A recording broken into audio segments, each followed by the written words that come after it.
And start streaming.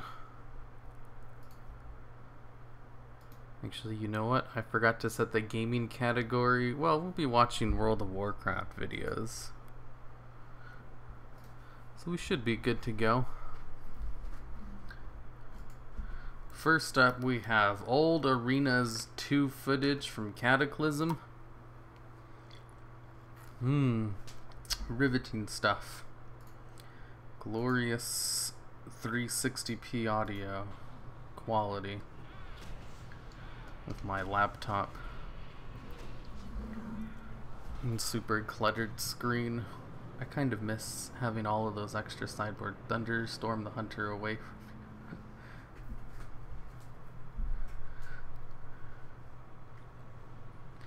Oh god, so passive aggressive. Shit. Go, go, go, go, go, go, go. Why didn't I just delete? No, there's a reason why I didn't delete all of these. Yo, what the fuck? I was first mate. Sup, my man, I'm gonna leave for Wyoming on July 3rd. Have fun in Wyoming, Motson115. I can't connect to anything other than Google on my computer. WTF. I swear it would have been first, but I accidentally exited out. Sure you have. Been a while since I've been here. I know, Nami. Nami doesn't like my stuff anymore. Let's see, the first ever video I made 9 years ago. Well, not the first video I made. I had a couple of videos on my other channel that doesn't exist anymore. This is the first video explaining the very basics. I think I had another one before this. I don't think I had a mic when I made this. Otherwise, I totally would have recorded audio for it. Unregistered Hypercam 2. Character name. Haruma Red X. How much stamina you have. Your current level progress. Your fallen sword points. Oh man, this really is the basics.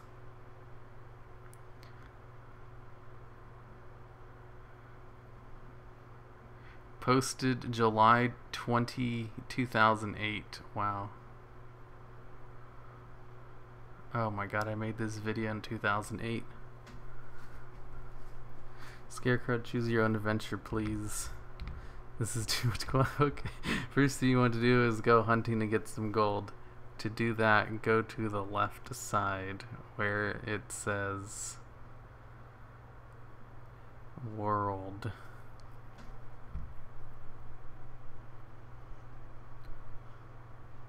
How did I move it over like that?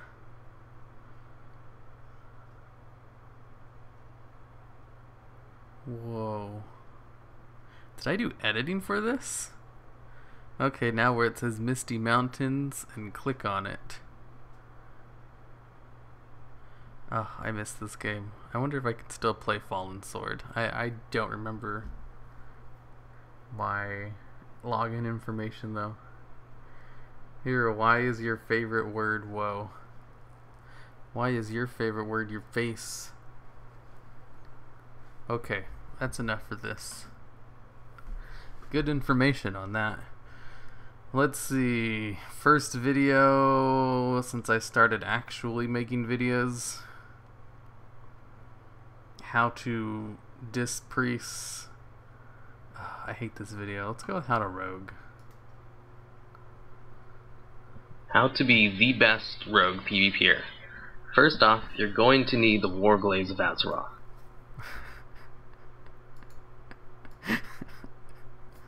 First off, see how I put a picture of a bee for like half a second? You're going to need the That's random humor. Oh my god, it's funny because it makes no sense. Warglaives of Azeroth. They are really easy to get and they drop off of Illidan and Black Temple. A level 70 raid you can easily solo. The Warglaives are the biggest weapons in the game and will intimidate anyone who lays eyes on them. Winning through sheer psychological warfare is the first step to winning any fight. Once you have your glaives, make sure to spec combat. The other two specs require you to stealth every so often.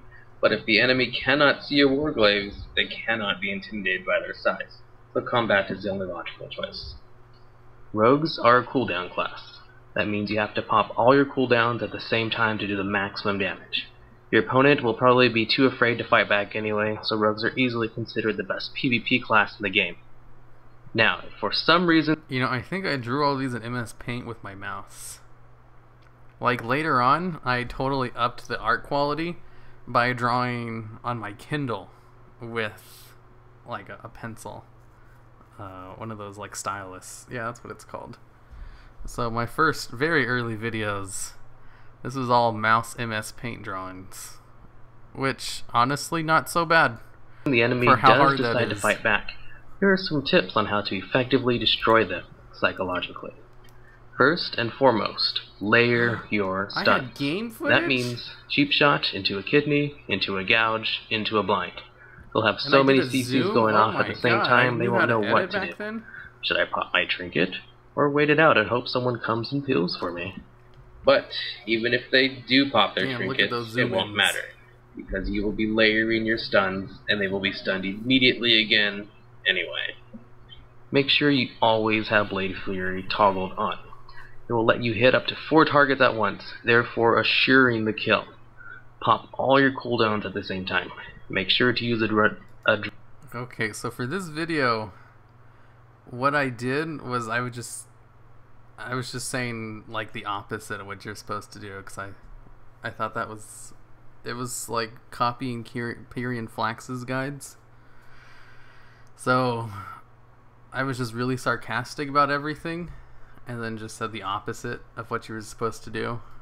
Adrenaline rush before killing spree, in here, so that you attack faster. Probably meant after killing spree ends, just spam Fan of Knives.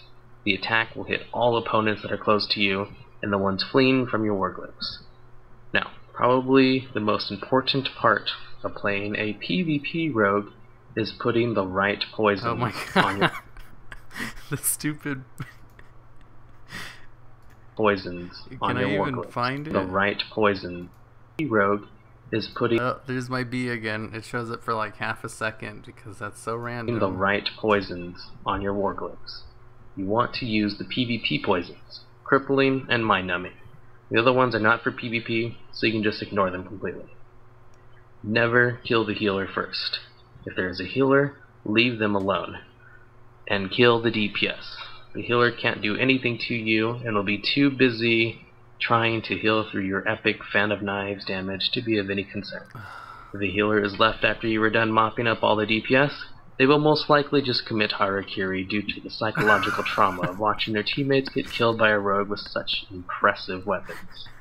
Last but not least, kill the catapults. They're without a doubt the most deadly thing in any battleground. Take them out at all costs.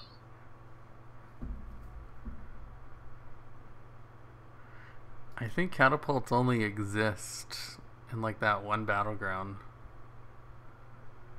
I don't really get the joke for that one. Warglaves on a rogue, amateur, hunter weapons. See, the joke was that Warglaves were level 70 legendary, and at the time he was like level 85, because this was Mist of Pandaria. It's not a very good joke, but that's the joke I was going for. Is that the worst horde battleground? You know, I don't remember having any trouble getting into that battleground, so that was probably an old video, because when I tried to get footage of that battleground last year for the video I made on it, it took a while. It took a couple days. General tips and tricks that will help you with your BM Hunter. BM is a spec that focuses on... This is when I got my tablet stylus. I drew all these on my Kindle. So the art quality... Pet. The pet will do a huge majority of your damage, so you as the hunter don't have to do much. I still did this one in MS Paint. The best hunter pet is the Spore Bat. It does the highest amount of DPS. Now, if you want to look up the proper rotation and stat priorities, there are a million other guides on the internet that can help you with that. Was that background footage? I mean, sound? Proper rotation and stat priorities, there are a million other guides on the internet that can help you with that. I heard like a screech or something. Here are some tips those guides won't tell you. Misdirect off cooldown. Wait, what was that? Was that just a random picture of... Yep, it was... Yeah, I was doing that shit again where I just put a random picture in for half a second. Guides won't tell you. Misdirect off cooldown. It helps the tank with threat. Use flare to reveal the boss. Ooh, this is animation. just in case the boss goes invisible, like Blade Lord in Heart of Fear does. Snake trap with glyph. The snakes do more damage. I totally forgot that boss went invisible. That was a mechanic, right? Why is there a tiger? I think it's supposed to be a drawing of like aspect of the cheetah or something. Did you record this in a warehouse? Because of your mastery, and put up a nice dot that stacks up to 5 times. Oh, I think I just recorded it. Explosive trap without the glyph. The trap does a nice AoE dot that lasts around 20 seconds. Scatter shot is free damage. It costs no focus and does decent damage. Make sure to get the glyph for an increased range. Widow Venom reduces the heal. Wait, what was that? That kind of screech is usually an artifact from noise removal. It's a weird echo type thing. You probably tried to clean up the audio. I am 100% certain I didn't try to clean up the audio on this one. I didn't even know that was a thing you could do. Only the best studio quality sound for Hero. Heck no, you can probably hear my fan on right now. I don't really care that much. Just enough so people don't notice. As it turns out, the average viewer doesn't give a shit about high quality sound. Just as long as it's not bad. Healing done by 30%. Scatter. It's great for boss fights like Windlord, where the menders heal the boss sometimes. Haste is your best stat. Get as much as humanly possible. Yeah, this video had to have Haste been made allows you to auto shot faster, like in the and first tier of if using a gun, can make it kinda look like a machine gun. Use fireworks glyph to boost morale. Oh, game Nothing footage. will make your raid do better than seeing pretty fireworks explode in the middle of a boss fight. Take Power Shot. God, Power Shot is the so highest bad. damaging attack you can do. Take these talents. Take these glyphs. Your rotation should look a little something like this. Also, make sure to pre-pot and pull before everyone else. It's But funny, make he sure puts to say, traps in his sorry, rotation. I thought you were How finished counting hilarious. down. This way no one else gets the pre-pot and you will have an edge in DPS. I should turn off autoplay for this. As much as I do want to watch that Red Letter Media video. I'll watch it later though. I love Metroid Fusion. I can't watch Right, this. let's start this. I can't watch this. I've been assigned to I one. can't do it. Dave, funny story about Game Dev Tycoon. Welcome. This Before was you my start your first series adventure, on my you channel have to to get over give 500 your views. upcoming I was so company a excited. name. I also got like food poisoning the day I made this. So like towards the end of part 2, I'm starting to sound weird because I was up all night in pain. I remember Company this name. video. It did well. Let's try EA. I don't know why I didn't try doing more stuff like The this. best company name. Player name. For some reason, I decided to Red. stick to All WoW and caps. Yu-Gi-Oh stuff. But if I just kept playing weird Let's indie games see. like this, Woman or guy? 'cause Obviously this one a did well. I don't dude know why I didn't. I can't think of a reason black why I didn't dude. do more like this. with an Other afro. than I just probably didn't Yep. feel like it. There we go. That's awesome. I'm cringing And so an much awesome watching these sweater videos. vest. I Continue. can't even watch the Metroid Fusion I'm gonna be one. playing the pirated version of the game because I hear it's impossible to beat because you will fail due to pirating. Develop new game.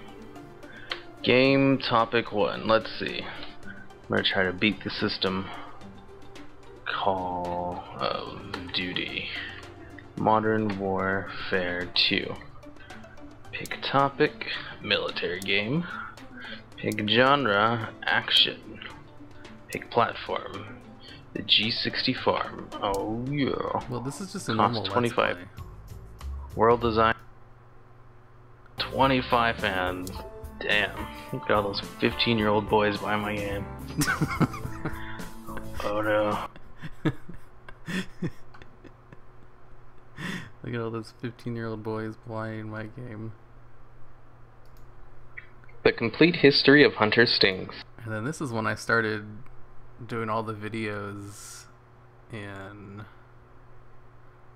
MS Paint, like the most commonly known sting is the Hunter's Serpent using Sting, MS Paint to which edit, is basically just an ordinary dot like Corruption or Shadow Word Pain. But before Cataclysm, Hunters actually had 3 stings. Like whenever I put something on screen, I just create a brand new image. Like I had the before Cata, and then I would save it, export it, and then import this one again, and then put all these in. And then I just did that to the audio. To choose from to put on a target. Basically how you edit Plus a video. one that is a CC. So I did it all in MS The Paint. stings I will be talking about are Serpent Sting, Viper, Scorpid, Wavering, and Widow Venom. Widow Venom isn't technically a sting, but I'm going to talk about it anyway.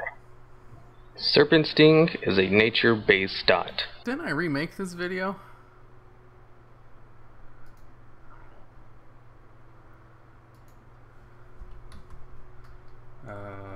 Hunter stings. Yeah, I remade this video. Oh, recently too. Many years ago, I made a video on the history of Hunter stings, from Vanilla WoW all the way up till Mist of Pandaria. Since then, a few expansions have gone by, and I have a better microphone, so I thought it was time to update the video because the old one is unwatchable. Hunters have had 6 stings in their lifetime. First off, we've got Serpent Sting, the most used sting of all the Hunter stings. In its first form, Serpent Sting was just a standard dot. Okay, this video's fine. There's nothing funny about watching a decent video.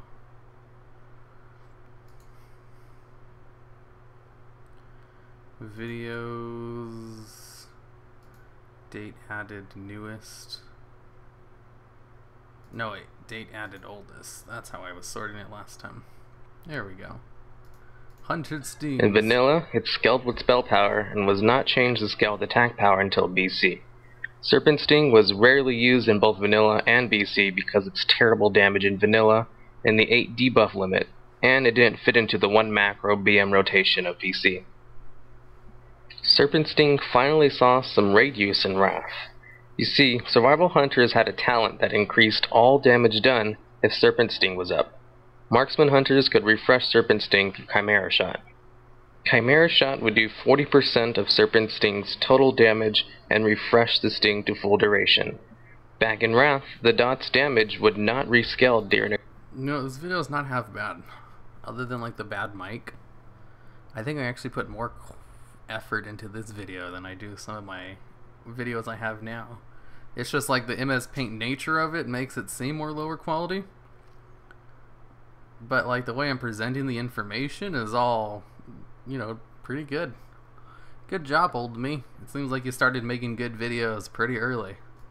Chimera Shot refresh, so it was possible to have a high ticking dot on the boss by reapplying Serpent Sting manually while all your attack power buffs were up. In Cataclysm, Survival Hunters were given a talent that allowed every target of your multi-shot to be afflicted with a short duration Serpent Sting, coupled together with another talent that let Serpent Sting do 30% of its total damage up front on application. Survival Hunters, along with Frost Decays and Demolocks, were insanely overpowered on ad fights. Today, Serpent Sting is still applied through multi-shot, but it only does... I forgot Demolocks were really good at AoE. I forgot DKs were really good at AoE. When I think back to like high AoE classes for Cataclysm, I usually think of Fire Mages and like Enhanced Shamans because of the Flame Shock spread and Combustion spread. But I forgot DKs and like Demo Warlocks were really good at AoE too. Were insanely overpowered on ad fights. Today, Serpent Sting is still applied through multi-shot, but it only does 15% of its total damage up front. Blizzard also buffed its damage to a point where it actually does good damage as a standalone dot, and can be used for multi-dotting boss fights for all 3 specs. Viper Sting was a poison mana drain. Although Viper Sting never did damage, whenever it drained mana it would break CC just like a normal dot. Before Wrath, Viper Sting drained a specific amount of mana and did not have a cooldown. Did I say specific? Would break CC just like a normal dot. Before Wrath, Viper Sting drained a specific amount of mana. I think I said specific, I just said it in a weird way. It did not have a cooldown. So, a popular trick... Wait, what was that? Hiruma, I absolutely love your content and just wanted to say I'm a huge fan. Did you see the WoW patch downloading right now? There's a WoW patch downloading? It always downloads something, I just ignore it. Demo is great in BFA too. I don't know anything about demo. Oh my lord, Hero, this is mental. Hey look, it's Fell Plague. What's up here? Nice to be able to catch you streaming again. Yeah, too bad I feel like I'm watching a PowerPoint. Yeah, that's a good way to describe for hunters was to spam a level 1 Viper Sting on a druid, paladin, or shaman over and over, trying to trick them into wasting mana by cleansing it off over and over. Did you make this in PowerPoint for class or something? No, it's for this video. Wrath, Viper Sting was given a 15-second cooldown and only lasted 8 seconds. It drained mana equal to... I don't know, watching this video now, I think I did a really good job back then. It was like, wow, this is a lot of effort. 4% of the He's making efforts to make the information be like hunter's entertaining mana in a way, and up to a maximum of 8%, which could be increased a little more through talents. Viper Sting was very popular in drain teams. Most fights were based around CCing the DPS and masking Viper Sting with Snake Trap and the Scorpion Pet Poison. Both Snake Trap and the Scorpion Pet had a dot that would stack 5 times, so it was almost impossible to do. Were you using a headset mic or a $10 mic? I was using a headset mic, but the thing is, my headset costs like $75 or $85. It was a pretty expensive one. So I thought it would be good quality because of how much it costs. Just wasn't really the case. You should lower the video sound a bit. I should just stop trying to talk over my video sound. Jesus, back then I thought that had good sound. Hey, Hero, do I have permission to pretty much copy your videos and present them differently? Both of my videos are trying to copy your style. To copy your videos and present them differently? I mean, you can do whatever you want. It's not really me who will get mad. It's other people who are going to call you out on it if it's copied too directly. Are you excited for JoJo Part 5? You mean the worst JoJo? Not really.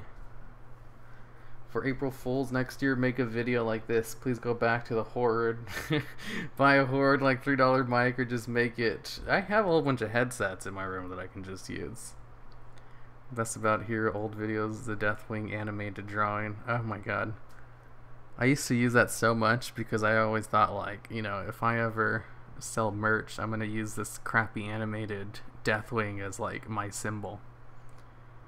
But I gave up on it because it was crappy. Also, shut up, Siri. What was I saying? I forgot. Notice me, Hiruma Senpai. Giorgino is great. Too bad he doesn't do anything for half of Part 5. Are you up to date on JoJo Lion? I kind of stopped in the middle of Part 6 because it was so bad.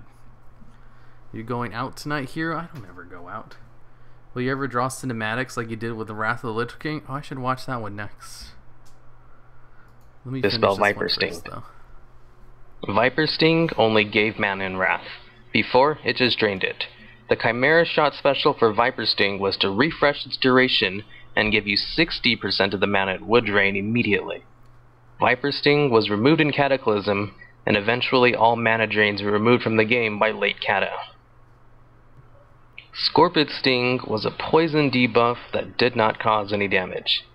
During its first implication in vanilla, it would reduce the target's strength and agility by a fixed amount, and was later changed to reduce the target's melee and hit rating by 5%, and again later changed to 3% in Wrath. This hit reduction did not affect spell hit. Scorpion Sting was really only good for PvP and only for 2 things. Since hunters could only have 1 sting up at a time, what they could do was take off their own Serpent Sting or Wavering Sting dot so they could immediately follow up with the CC. Also, the Chimera Shot effect with Scorpion was a disarm. The disarm, however, would not get rid of range weapons and had an internal 1-minute cooldown. Scorpion Sting was also removed in Kata. Wavering String was added mid-vanilla to replace Survival's terrible last tier talent. Survival was originally supposed to be the Hunter melee tree, and the last talent was a terrible rend effect that did not scale. Wavering String put targets to sleep for 12 seconds, then did a dot for 12 seconds. Wavering String lasted 12 seconds in PvP until patch 2.3, where it was changed to 10 seconds like all other CCs. In Wrath, the duration was increased to 30 seconds, and the PvP duration lowered to 6 seconds, and was put on the same DR as Freezing Trap. For a short while, when Cobra Shot was first introduced, the Wavering String dot was able to be increased through Cobra Shot's effect. The dot component was eventually removed in Mist, and Wavering String had its cooldown lowered to 45 seconds. Oops. Widow Venom was added in Cataclysm, a poison debuff that decreases healing by 10% and did no damage. It was then buffed later to 25%, then lowered to 10%, then buffed back to 25% where it is today. Aside from the Rock Delar quest chain, that's the complete history of Hunter Stings. Oh, let's watch the Rock Delar quest chain. Delar. The History of Hunter Trap. That's not Rock Delar. The complete to 25% where it is today. I know I eventually made the video a couple of years later. What's this? Adding the quest chain to this video would have doubled the length. Check out History of Hunter Traps. I made the Rock Delar quest chain. Why don't I have it? Whatever. Yeah, someone said, besides the mic quality, the video is pretty good. I thought the same thing. I was like, this video isn't half bad, besides the terrible mic quality. I can tell Past Self put a lot of effort into making the visuals mean something in relation to what I was talking about. You made it months later? I thought I made it years later. Every time he says, oh yeah, I kept saying melee. You know, I got my first death threats because of saying melee wrong. People would be like, melee, it's pronounced melee, you stupid idiot. You know, I don't mind if people, like, correct my pronunciations, because I know that upsets me too when I hear people mispronounce things that I know how are pronounced a different way. So I understand the rhetoric behind it. It's just 90% of the people who point out mispronunciations are assholes about it. Very rarely do they point it out in a nice way. It's always like, you dumbass, how could you mispronounce it this way, you piece of garbage, I hope you die. It's like, wow, that's not very nice. You know, sometimes people mispronounce things. You don't have to be so mean about it, but that's how it is all the time. Nobody is ever nice when they point out a mispronunciation. Who the hell is named Kale?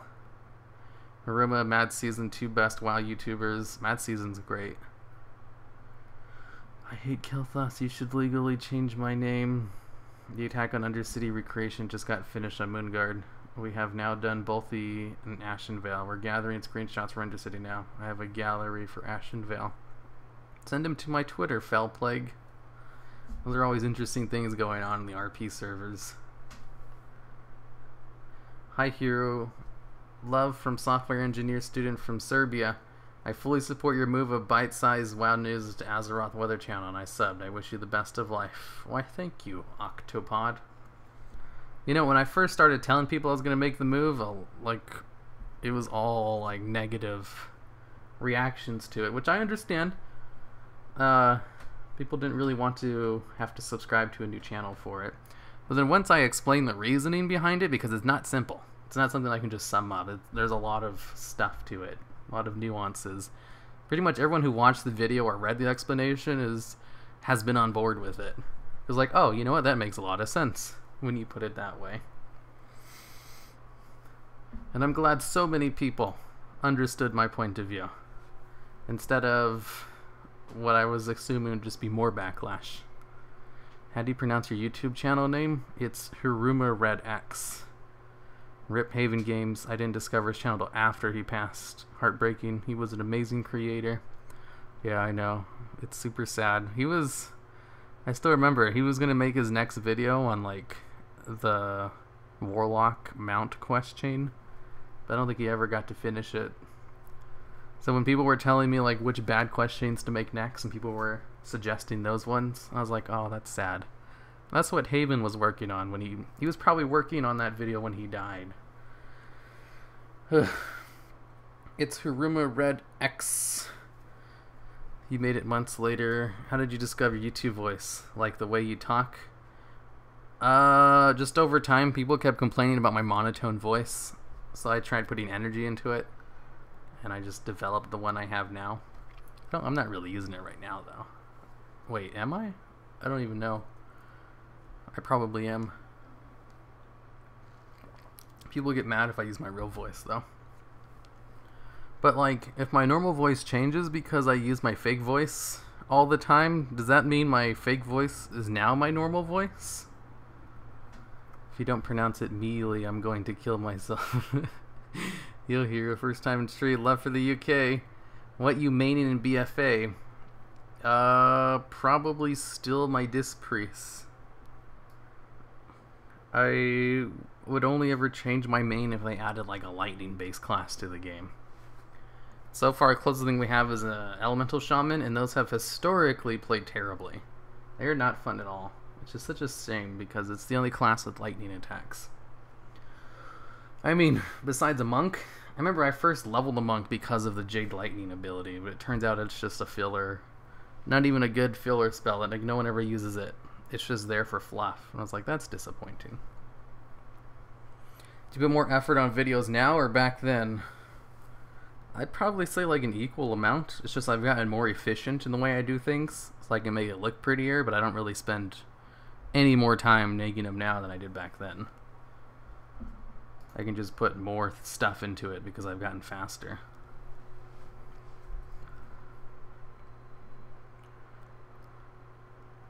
Hey, Hiruma-sama and everyone else too. Wow, Moko Mist hasn't been back. He's been gone for so long. Illidan is gay. It's actually quite clever. If you don't remember, are you gay?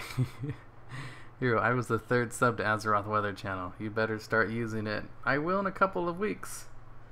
I am gay. No homo shit. Okay, Haven. Here, I sent the tweet. Also the Wikia page to document it. Okie doke. Who just lately died of cancer in the WoW community? Total Biscuit. When is his next Villains Corner coming out? It's being worked on right now. The next Villains Corner will be on Vari Mothras. It's just, it takes the artists a really long time to get all those drawings done. I've been a priest for 9 years. I'm leveling Holy Paladin. It's so hard to choose. It's not that hard to choose. Disc Priest is the most fun healing spec to play. I doubt that will change anytime soon. I mean, back in Warlords of Draenor, when they made Disc Priest all about bubble spam, I was open to the idea of switching to something else. But when they created the new style of healing for it, where it's like a hybrid damage and healing spec, I just love it too much. Do you have any of your Mage Tower quests on video? I have almost all of them, except the ones for my Frost and Outlaw Rogue. Like, I have the attempts recorded, but I forgot to record the actual kills. How long did it take to make the 107 facts about WoW? I watched it like 20... Oh god, I hate that video. I hate that video. Let's watch 107 facts, because I hate that video.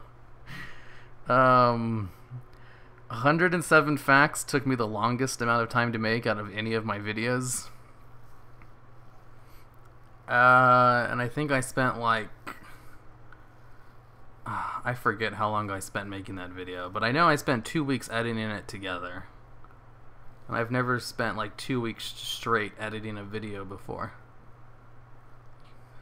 Usually I like mix it up and I do it a little bit at a time. That one was just the longest. I don't think anything... Well, some videos have come close, but that one's definitely the longest I've ever spent on a video. And I hate it. Demo lock of nearly 12 years. I am 22 as of last month. You were all babes. Babies. I'm older than all of you. Darumu the Forgotten Maze Face. Okay, so once he starts channeling his laser beam, everyone just get in front of it. Then wait for the little squiggly lines to appear. They can either appear on the right or the left. Once they show up, just move into them. The beam will actually start doing damage shortly. Wait for the room to be filled with black purplish crap. Then, once the eye starts moving, a patch of the purple stuff will go away, and that's the start of the little maze he forms. Simply just step into the small patches he gives you of free space. Do not let the laser hit you, and take your time. The purple stuff will sometimes take a little longer to go away. Once you go around the room once, the phase ends, and his laser goes away. Then just sit still in DPS until all the purple stuff goes away. If you lag terribly like I do, simply just follow your raid. The purple stuff will still appear to be there even when it's not, so do not be afraid to stand in the bad as long as your other raid members are there. As long as your raid knows what they are doing, you shouldn't die. Huh. I remember being so proud of that video. Ooh, what's this? I remember being so proud of that video. Ooh, what's this? It's nothing. I remember being so proud. What a weird video. Ooh, what's this? It's nothing. Playing. I remember being so proud. What a weird video. Ooh, what's this? It's nothing. Playing. It's just gonna keep replaying, isn't it?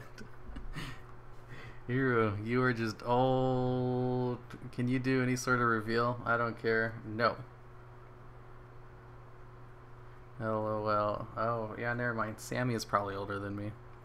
Dim drawings are too cute.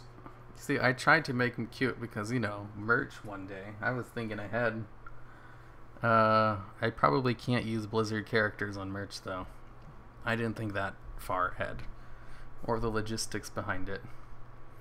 DevPro Yu-Gi-Oh! Pro Morphine Jar Meal OTK. Alright, so this version of the Morphine Jar Meal involves you giving your Morphine Jar to your opponent and then flipping it over and over with cards like Swords of Concealing Light, which only affect your opponent's monsters, and then using cards like Dark Piercing Light, the little hand thing. I doubt anyone wants to watch this, though. You see, this was back when I used to just upload everything on my channel. That's not a very good way to run a channel. That's why I eventually split my Yu-Gi-Oh stuff to a different channel, which is also doing pretty well right now.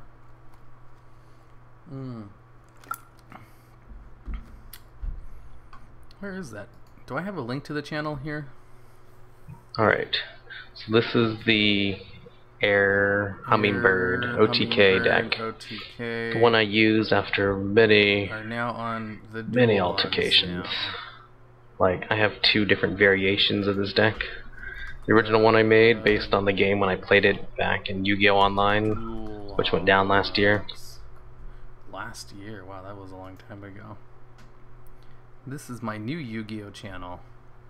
Look at that, 24,000 subscribers. How many people can boast of having a successful alt channel that has nothing to do with your first channel? Just kidding. 24,000 isn't successful. I'd say that's above average, though.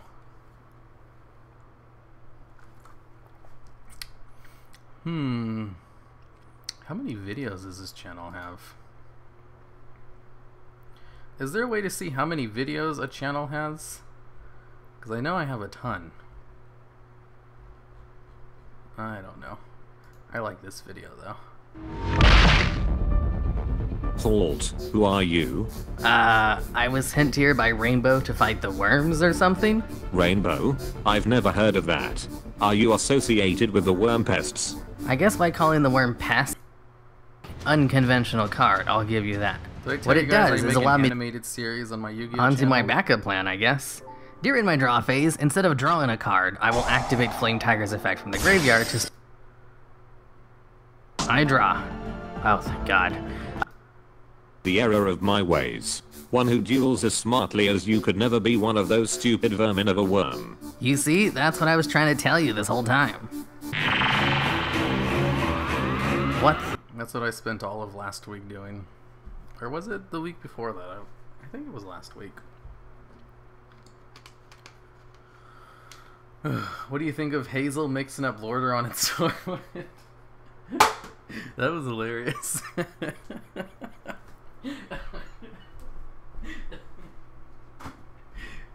I still can't believe that. Anything above 100 subs is above average, just not particularly successful. Hey, my Azeroth Weather channel has like 5,000 subs already. What is this? Here, remind me of all my friends in grade 6 with that animation. Hey, that animation took forever to make, okay? Do you stream your Yu-Gi-Oh! Meme decks? Sometimes. Oh, I didn't know you streamed. Rip Dave and DevBot, they died for a rabbit. More like, yeah, that sounds about right. I probably won't make Dave and DevBot until I finish the rabbit series. And I'm not in a hurry to finish Dave and DevBot either.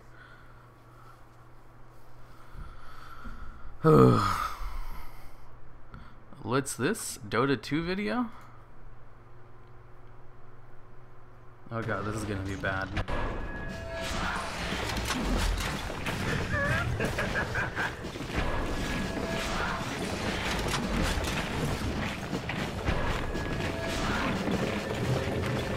Oh my god, I even edited the video. Dire's middle tower is under attack. Fails me. Pew, pew, pew, pew, pew.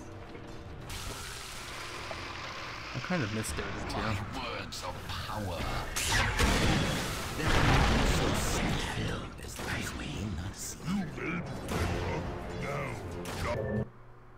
Look at this. 4 dislikes. The video. You see, I really wanted to make Dota 2 videos, but my computer couldn't handle recording it. So I put it like in the smallest size I could do it and recorded it, and I finally got non-laggy footage, but not all of it was laggy. So I made this video to kind of test how a Dota 2 video would do, and it did really badly, so it scared me, and then I didn't make any more. The brief, oh wow, look at this, 42,000 views. This is gonna be the most views I have on one of my oldest videos, on my old videos. Look at this, 50 views, 2,000, 1.5, 6.8, 18,000. That's not half bad. This one, 42,000 views. Aspects. The sense that you can only use one at a time, and they. A brief history of Paladin Seals.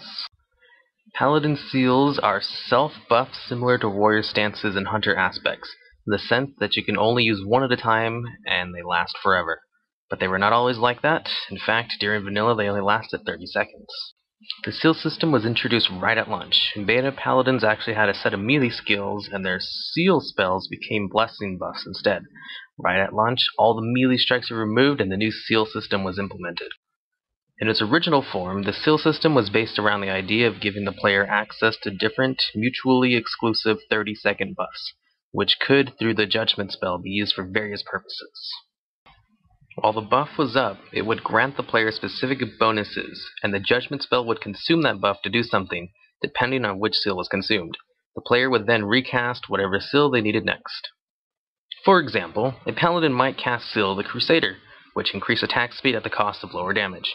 Immediately cast Judgment, which would place a debuff on the target, increasing their holy damage, then cast Seal of Righteousness.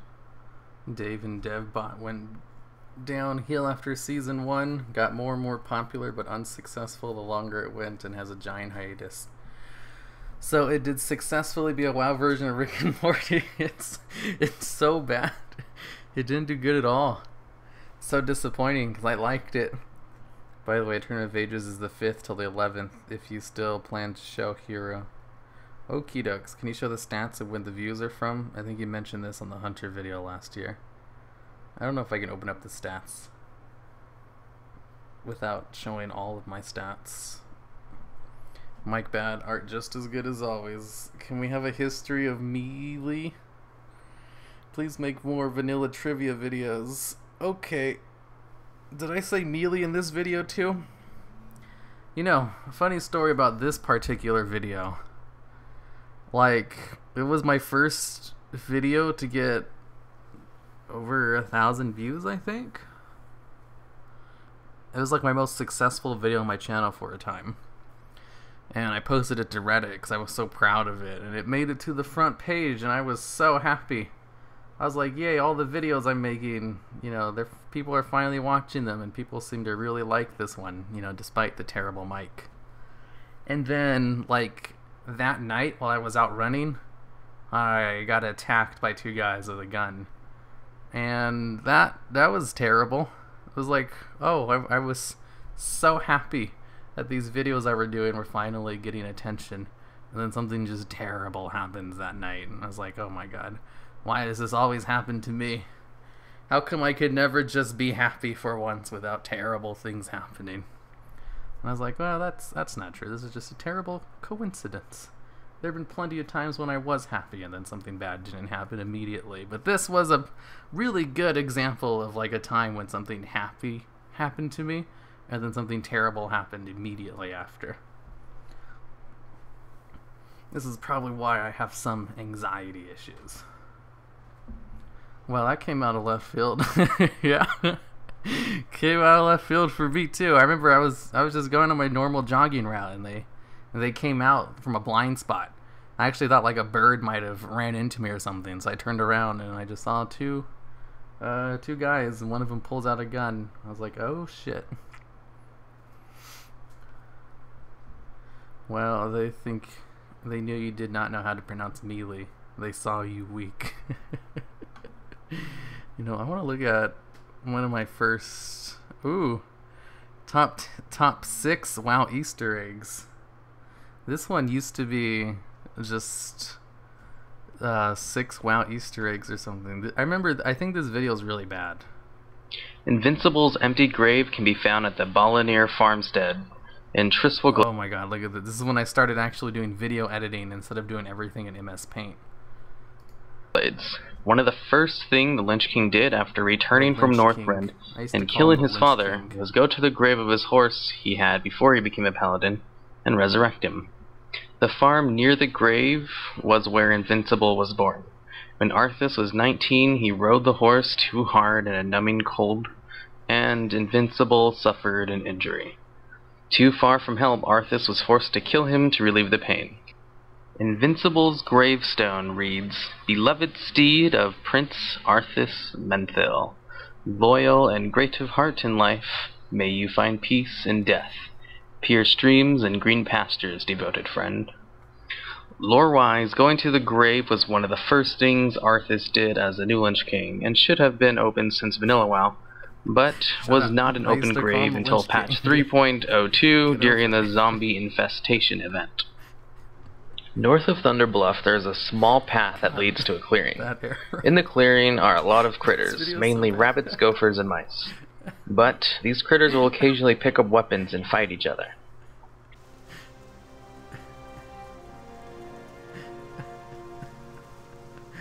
Look at his little neck. This Easter egg can only be seen with the trinket Eye of Divinity that drops off of some boss in Molten Core, and only priests can equip it. I just so happen to have a priest with this trinket. What you do is go to Lower City in Shatran and find Harris Pilton, the vendor that sells expensive bags. As you can see, when you equip the Eye of Divinity, Recall, you know, to this day I still brag about having the Eye of Divinity in videos. Nietzsche becomes visible. This is obviously a reference to Paris and Nicole, and how Nicole was widely believed to be anorexic. So she is so skinny you can only see her with a special eye. If you go up to a chicken and type /chicken over and over, the chicken will eventually become clickable and give you a quest. The quest just involves you getting your new friend some special chicken feed sold by 2 different vendors depending on your faction. Once you have the chicken feed, you can just go back to the chicken and type in /cheer to give him the feed. Shatran? Yeah, I used to call it Shatran. It's honestly still kind of weird calling it Shatrath. Shatrath. He will then drop an egg for you with the chicken. That's what I called it for years. Chally's home for little tykes is an orphanage located on the border of Nagrand and Zangamarsh. To find it on the map, just go to the G and the Laughing Skull ruins in Nagrand. The only way to access the orphanage is with a flying mount. Before patch 2.1... Wait, watch this portion of the video in better quality? Let's watch this portion of the video in better quality. Charlie's home for little tykes is an orphanage located on the This is border. not better quality. And You fucking liar. back to the chicken and type in Zangamarsh. To find it on the map, just go to the G and the Laughing Skull Ruins in the Grand. The only way to access the orphanage is with a flying mount. Before patch 2.1, the place was just a hut with the merry-go-round with torn babies. So Inside the hut, there were babies, but they were unclickable. After patch 2.1, they added babies to the orphanage in Chetran look at and that added rendering everything quality. else to Charlie's home for little tykes, including the sign that indicates what the place Oh, that's why I said better quality, because there's a whole bunch of rendering errors. is.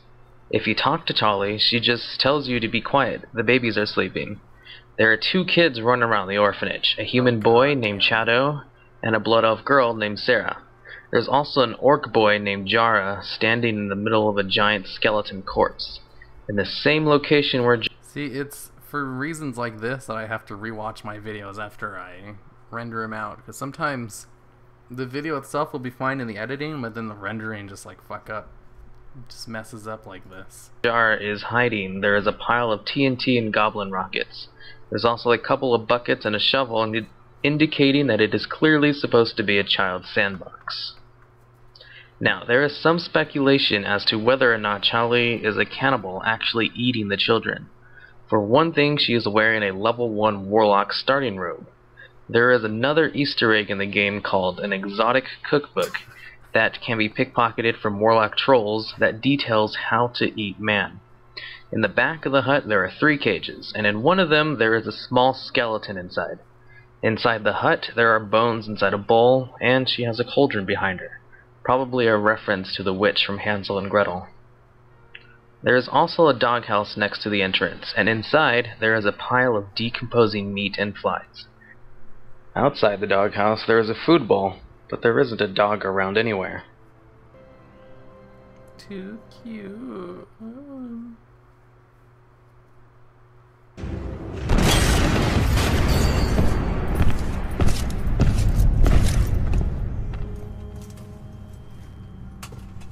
Ah, my son.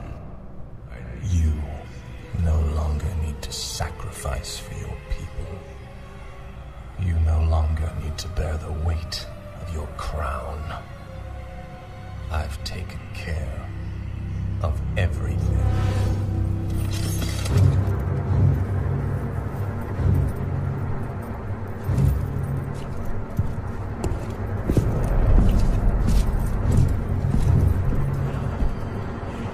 What is this? What are you doing, my son?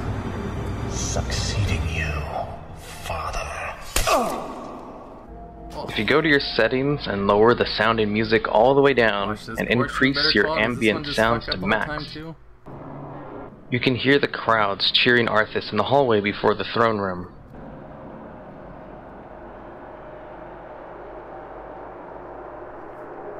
In the throne room itself, the conversation between father and son is played out.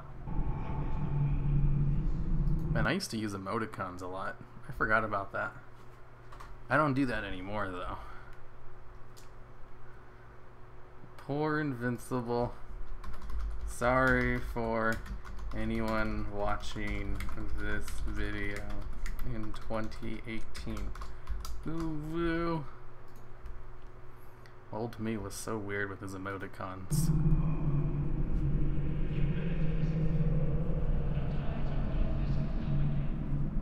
The Lynch King. You can't even hear shit. I think I've redid this video. No, this part in another video. And you can actually hear the voices a little bit.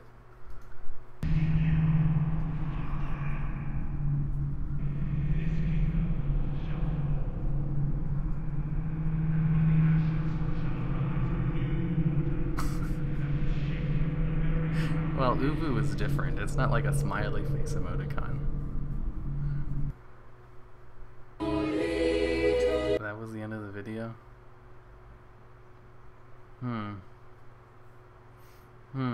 Oh, let's watch this one. This How was to most be the popular best video on my holy channel for a priest while. ever. Okay, so I'm going to let you in on a little secret you might not know about holy priests. They can DPS, and they can DPS pretty well. A Holy Priest DPS. It was like, this is a real guide talking about how to play a gimmick spec in game, but I made it sarcastically, but all the information is legit. So it's kind of confusing, and it also did really well. So I was like, you know what? Guide videos, that's where the money's at. So I made a couple more guide videos after this, and I hated them. They were so boring. But also around this time, I experimented with top 10s. And that did really well. So I was like, you know what? Top 10s instead. Those are a lot more fun to make and not mind-numbingly boring like guides. I think I'll focus on that. It was a good decision. Good job, past me. This is actually better than all other DPS specs. But most people think that since it's a healing spec, that it doesn't pull competitive DPS. Well, it does, and I'll show you how. First off, you're going to need the correct DPS talents. There are only 3 talents that affect your DPS, and you need to take at least 2 of them if you want to be competitive. The first one is Mindbender. The other 2 talents do not increase your DPS at all.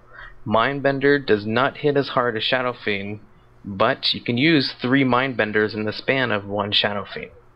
In the video, the 2 Fiends damage. Just to let you know, this was supposed to be a funny video. The Shadow Fiend only It's not funny though, it's just like a real guide. hit harder by 10k, and considering how often you use Mindbender, it's the clear choice. The second talent you need is Power Infusion. Now, Twisted Fate does increase your damage and is good on some fights, but Power Infusion allows a more consistent damage boost throughout. The last tier talents, Halo does the most damage of the 3, but drains your mana like you wouldn't believe, because of how you reforge for Holy. So I take Cascade since it's the second best choice and does not require any kind of weird positioning to use. And for glyphs, you need to take Glyph of Smite. It increases your damage of Smite if Holy Fire is on the target, and Smite is more than half of your damage. The other 2 I take is the longer range on Smite and Holy Fire, since for some reason they're only at 30 yards and you need to have a glyph to increase it to 40, and the Lightspring glyph, so it looks like I'm actually healing. For reforging, Spirit does nothing for you, so get rid of all of it. Oh, I remember. When I was doing a video where I needed to show reforging, I think I just used this one because luckily I had footage of me reforging back when that used to be a thing. Mastery does nothing for you either, so it's all haste and crit, since more than half your damage will come from Smite, and since Smite is only a 1.5 second cast, it's very easy to hit the GCD cap during a Lust or Power Infusion. So for that reason alone, prioritize crit over haste. Now, make sure to put on DPS trinkets. You only want crit, haste, and intellect, so the Dark Moon trinket is a great choice, since it gives you. The rest of the video is just more of the guide. There was something else I wanted to show. Ooh, look at this. I was so proud of this animation. I posted it as a video first before the real thing. Look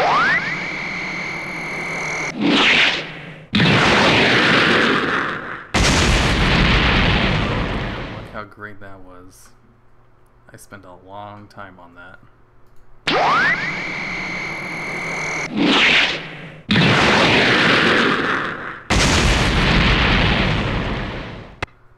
The history of aim shot. Aim shot is a skill in the marksman tree that started out as a cast shot and turned into an instant shot with a healing reduction back Damn, look at all these animations. I don't do that anymore. to a cast shot like it is today. In vanilla, it had a 3.5 second cast time and a 6 second cooldown that it shared with Arcane Shot. So basically, the rotation for hunters in vanilla was to use aim shot, then multi, then repeat until you ran out of mana, which would happen very early on in the fight since you spent most of your time auto shooting. In PvP, it was pretty hard to get off an aim shot because it would cancel if you moved within 8 yards of the hunter. Actually, this is the video where I got my first death threat for saying melee. I wonder if I can find it. Kill.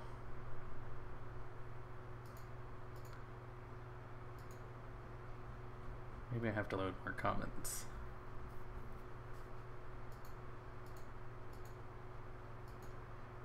Nah, it's probably not there anymore. There's only like 30 comments though. Did he delete it?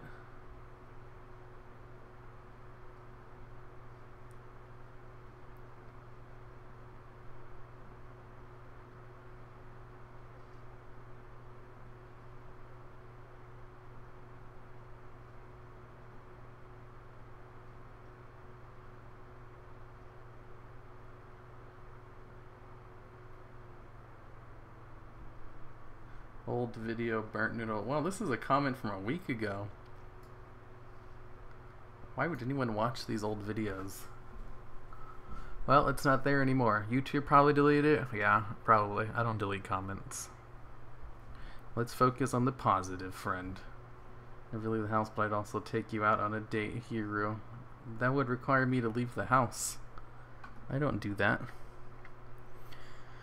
Oh, look at all these guides videos. This is when I was trying to get in on that guide video hype train. Look at all of these Yu-Gi-Oh videos before I moved it to a new channel. Oh yeah, I tried the God, this isn't even a good animation. It's so bad.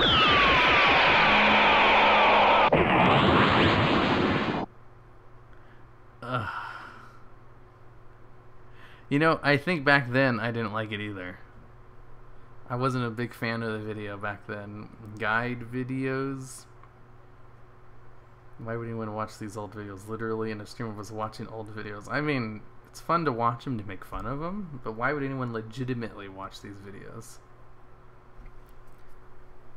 Also, where is the Bestial Wrath? Oh, here it is. Wait, so I uploaded the animation for it and then didn't put out the video until... This is probably a couple of weeks later. Oh, Dota 2 test private video. Oh, I don't have very many of those on the channel. It must be a terrible video. Can you watch your top benches in WoW video? Top benches? You should use that ironically now. It's the cringe killing. I did. I have been cringing a lot watching some of these. Oh god. The history. You know, even at the time when I made this, I didn't think the animation was good. Like, even back then I thought it was dumb. It's just, I had spent so long on it that I thought it was just a waste not to use it. Which is kind of a hard thing to get over when you make creative things like this. Sometimes you'll spend a really long time on something, and then once it's done, you don't really like it very much, but you think, you know what, I hate everything I do anyway. But this, you know, sometimes later on you think, oh god, this was just as bad as I thought it was at the time. I dare you to watch my videos here. They're complete utter trash and I'm proud of it. Well, this is me watching my old videos, not yours. They are historic artifacts. Dota 2 test. I thought you made a top mailboxes in your WoW video or something. I made a mailbox video. I didn't like that one, but a lot of people did. That was actually one of the ones where I thought it was too, like, it was too bad to put out. I was like, no one's gonna like this video. I was like, but I hate all the videos I watch afterwards. Is it gonna be like the Bestial Wrath animation though, where I didn't like it and I still put it out anyway, and it was bad?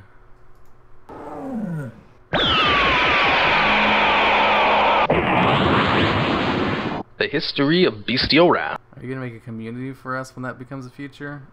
I don't know. Bestial Wrath was. I don't really want to watch many more of these history videos. Let's watch something else. A few things to do if you find yourself bored in WoW.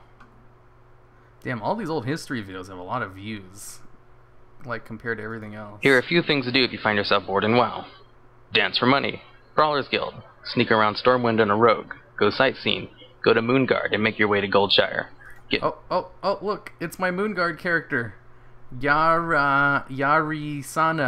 See how old this character is? I use it all the time in streams. Get drunk. Fly up really high and try to wait until the last second to use Slowfall. Go Easter egg hunting. WoW has a shit ton of Easter eggs. Level professions. Level alts. Try and jump off of Dalaran and land in the lake. Fish in Northrend for the Turtle Mount. Northrend for the Turtle Mount. Dalaran and land in the lake. Fish in Northrend for the Turtle Mount. Make an LA Shaman and camp the flag in Eye of the Storm. Pretend to be a bum. Beg for gold until you have enough to buy beer. Drown. Climb Mount Everest. Fly around org while alt-tab to Facebook. Do achievements. Do dailies. Play a different game. Duel. Pet battle. Poke shit. Peggle add-on for WoW. And one-shot giants.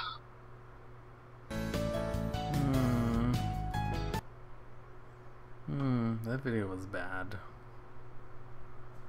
No, please don't. Yeah, the first video of yours I watched was what do you do if you find yourself bored on WoW? I almost don't want to see it to have it ruined. I miss the Peggle. So do I. Hero ERPs in Goldshire. Northman for the tournament. Wow, take these tips to heart, lads. That wasn't one shot on a giant. Sure it was. I used penance. It killed it. What was this one? Pandas are dumb.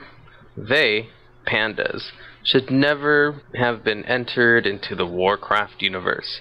I know many fanboyas will bash me for it, but it has to be stated somewhere on these forums. I don't even know how to explain it. It's just beyond childish and will never fit into the... I can't watch that video. It's so bad. Oh look, all my Yu-Gi-Oh stuff is going to be on my Yu-Gi-Oh only channel, the Duel Logs. Look, this was the first time I made a branch channel. And it's doing well. Play back the video, Naked Walrus Man. You guys want to watch? I'll put it on real quick. Pandas are dumb. They, pandas, should never have been entered into the Warcraft universe. I know many fanboyas will bash me for it, but it has to be stated somewhere on these forums. I don't even know how to explain it. It's just beyond childish and will never fit into the lore through the eyes of anyone who has played the original Warcraft series. It was a stupid joke that weaseled its way into Warcraft 3 and is now present in this expansion. I'm not against new races. After all, I thought the Naga were an excellent addition to the Warcraft universe. And don't get me wrong, I'll still play the game and I love what they are doing with the talents. I just won't have any respect for the people that do play this race. This is just my 2 cents, which I had to vocalize because I felt so strongly about this issue. I really hope this edition was designed to add to the experience instead of efforts to attract more customers.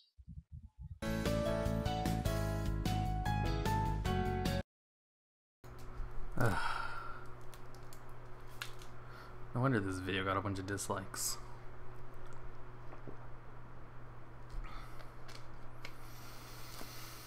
I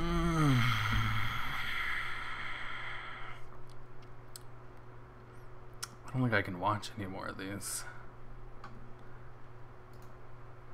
The Beginning, a post made on the healing forums by Amabella.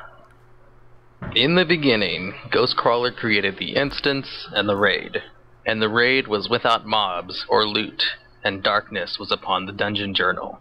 And the developers of Ghostcrawler iterated upon the specs of the healers.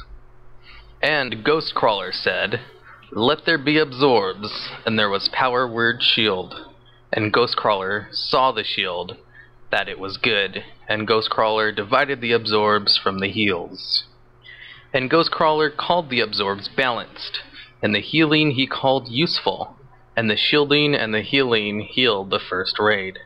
And Ghostcrawler said, "Let there be a spec with the power of the absorb." I remember that video being good. Boy, was I wrong. Oh god, I can't watch this video.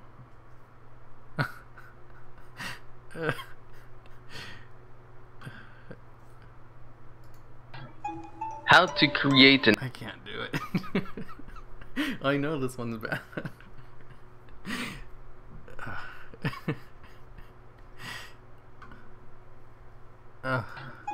How to create an epic PvP video. Step 1. Make a road. Step 2. Get battleground footage. Step 3. Dubstep.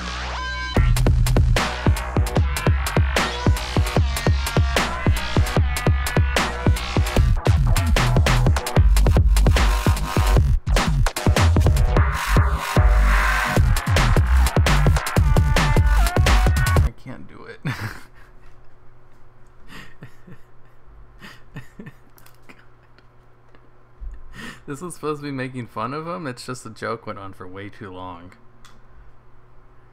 Like, it's not making fun of it if your video is literally just the thing you're making fun of. Ugh. God, I was so proud of that video too. I thought it was hilarious.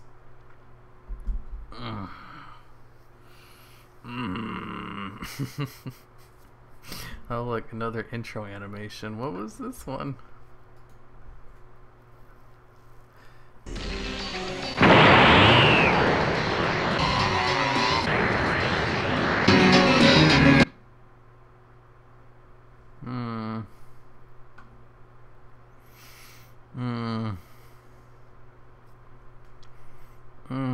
I think this is when I got my good mic.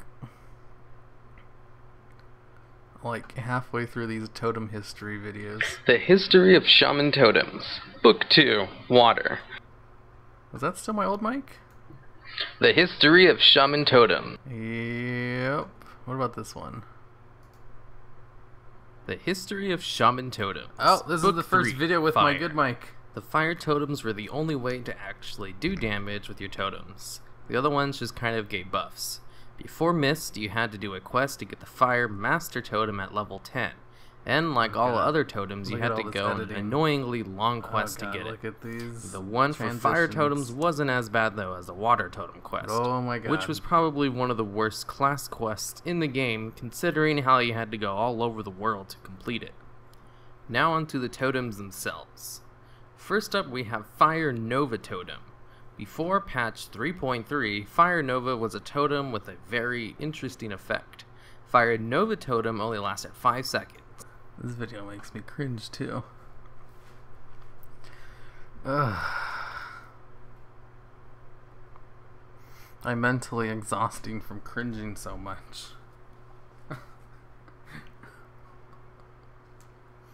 Did I spell interesting wrong? Probably.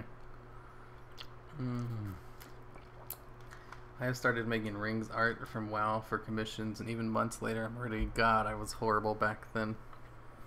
Hey, I still think my videos were garbage up until like last year or so.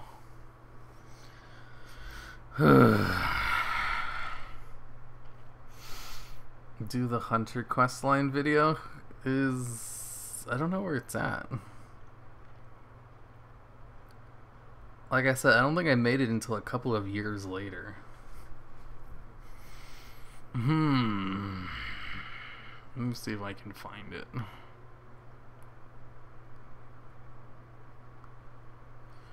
I remember this being a good video.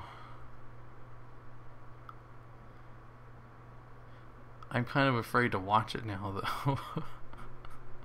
though. Bored and WoW. I remember this one was decent too. The Mage Who Leapt Through Time, that was one of my favorites. I don't see any difference, to be honest. Why cringe? What's your least favorite video you ever made? Oh, that's easy. That's... I can't watch that. So, my least favorite video...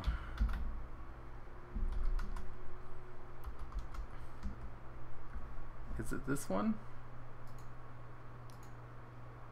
No, I think it was called War Crimes. Seriously? I guess it ain't... It's not loaded yet.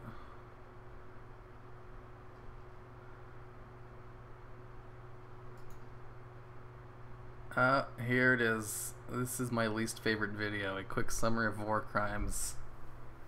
How have I not deleted this video? The video with the weird voice modifiers. I'm too afraid to watch it. I can't do it. I can't. I'm too cringed out already. Ugh. Why don't I watch one of my good old videos? It doesn't have to be all my bad ones. I made some good stuff too.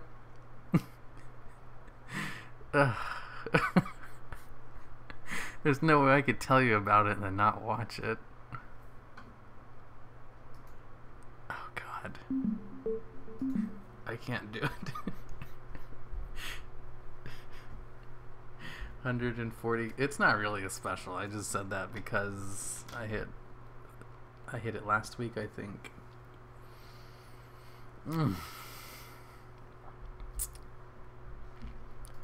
Alright, let's do it. I can't. It's too much. I can't do it. I'm just remembering how bad the video is. I intentionally jumped off a Legend LFR to watch this. Delete it on live stream.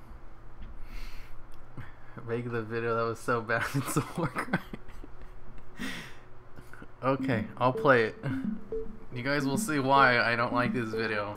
Very Garrosh, you are here on trial for doing a shit ton of shitty shit. Bane from the Horde will defend you, and the Night Elf leader girl will be the accuser. We have this cool little vision of time thing to see all the messed up shit you've done, and both sides are allowed to use it to plead your case. And here we have Garrosh meeting Barrymore. What a total piece of shit, don't you guys agree? Objection! Please don't insult the witness and just stick to the facts.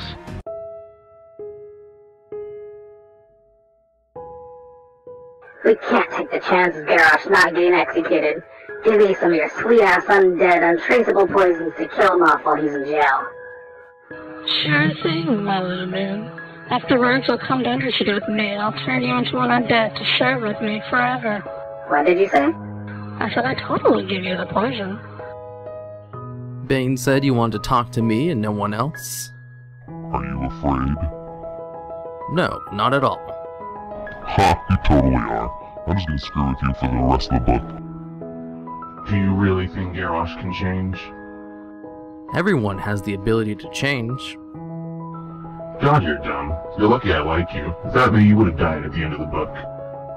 I'm totally gonna build a quick little band of ragtag rebels to attack the courthouse, including the elf that helped build the mana bomb, and a goblin whose zeppelin is held together with twigs and string. Is it true you totally gave a weapon to the guy who murdered your best friend in front of you, and gave him the chance at an honorable death rather than to just kill him outright? Well, I didn't want to be a murderer like him. Is it true that without your help, Deathwing would have totally destroyed the world? I only did what anyone would have done if they had my amazing power. Is it true you're a total badass? Only a little. It is now the end of the trial. Garrosh, do you have anything to say in your defense? Why, yes, I do. I have done many terrible things and hurt a lot of you here, personally. And if there is anything I regret in life, it's that I didn't kill more people when I had the chance. I wish I had the time to kill 100 more Theramorphs. I wish all of you were dead. If I could, I'd do it again. Fuck you guys. Fuck the system. I'm the greatest. Holy shit, after Garrosh's speech, the guy from the Timeless Isle totally created a time warp and disappeared with Garrosh. I know, and then after that, all these darker versions of the major leaders came out of the portal and started attacking. Dude, did you see that cool evil looking Bane? No way, dude, Evil Thrall was the best. Holy fucking shit, this is the coolest battle ever. Look at this guy, a zeppelin carrying a shit ton of pirates is raining down on the courthouse along orcs of the Dragonmaw clan riding Twilight Drakes. This is totally awesome. I'm so glad we get to see this.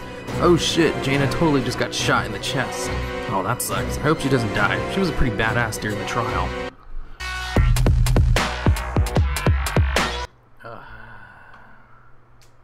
It was even worse than I remember. How is that possible?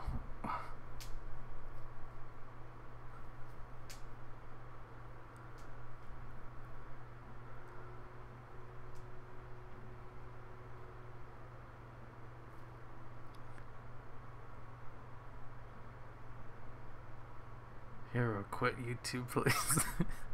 We could never have anything like that again. We didn't listen. I told you guys.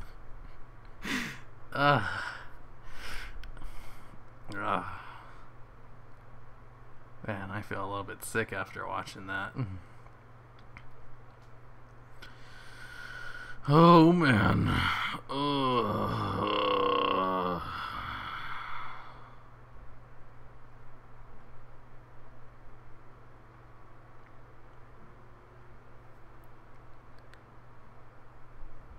Just make a grr from now on. He not only made that, but posted it and was alright with it. No, you see, the thing is, that was like the first time ever when I made a video. And when I was done with it, I was like, this isn't good. This is a terrible video. But I only don't like it because I worked so long on it. And I was like super about to delete it because I didn't like it. And then I was like, it's probably not that bad. And I posted it, and it was even worse than I thought it was. You see, this is why I should sometimes listen to myself when I say, oh, this video is bad. I probably shouldn't post it. That was the first time I ever thought that, though. And it was just as bad. And now I always think, like, is this video as bad as the Garrosh video? You worked on that for a long time? Yep. That was like the first machinima-like video I made, I think. Or, actually, I think Major Leapt Through Time was before that. I'm mentally exhausted.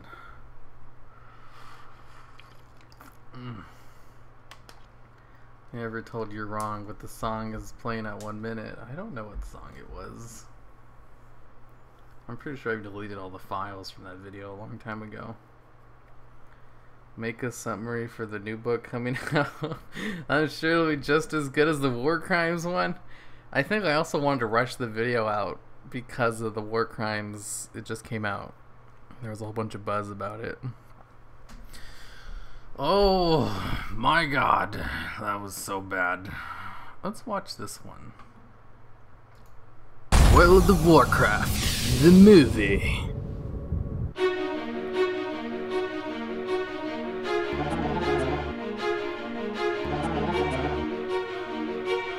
And so it begins.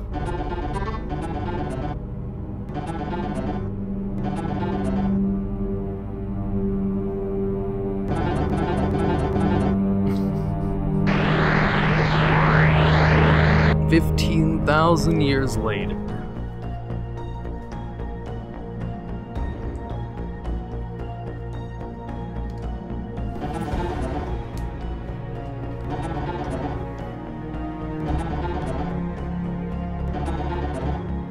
Zygor kicks ass and the aspects close the portal.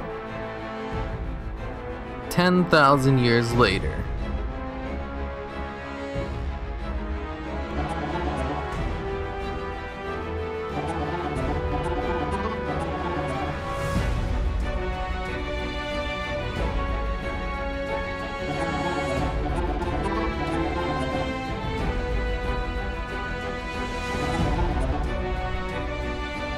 Meanwhile, back on Azeroth,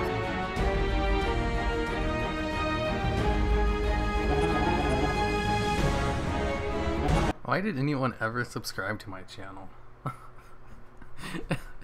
This video surprisingly got a positive reaction. And I still, like, every once in a while get comments asking when part 2 is going to come out.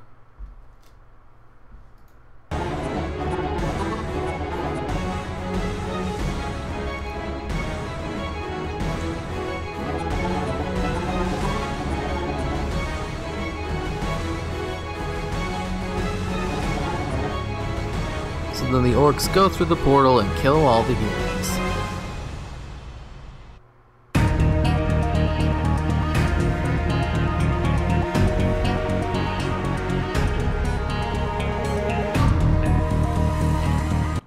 I think I made this video as like clickbait because they announced that Warcraft was going to make a movie. So I made a video called Warcraft, the Movie of History. You know, for that good SEO action. There is never going to be a part 2. I had planned on making a part 2. But now after watching part 1, it's like, why? I'm pretty sure people were just making fun of me asking for a part 2. Ugh, my face hurts from cringing so much.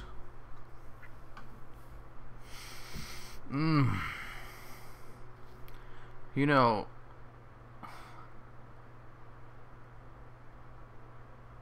this was one of my favorite videos I ever made. I'm kind of afraid to watch it now.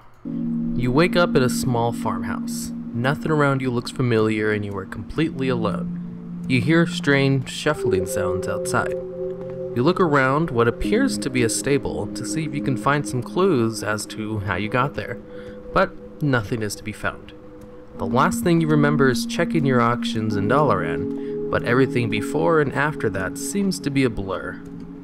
What will you do next? Throw a dance party. You start dancing. You feel as though dancing away will allow the gods to see how you're feeling, and you know that dancing is the only way to express yourself emotionally. Maybe the situation was too much for you to handle.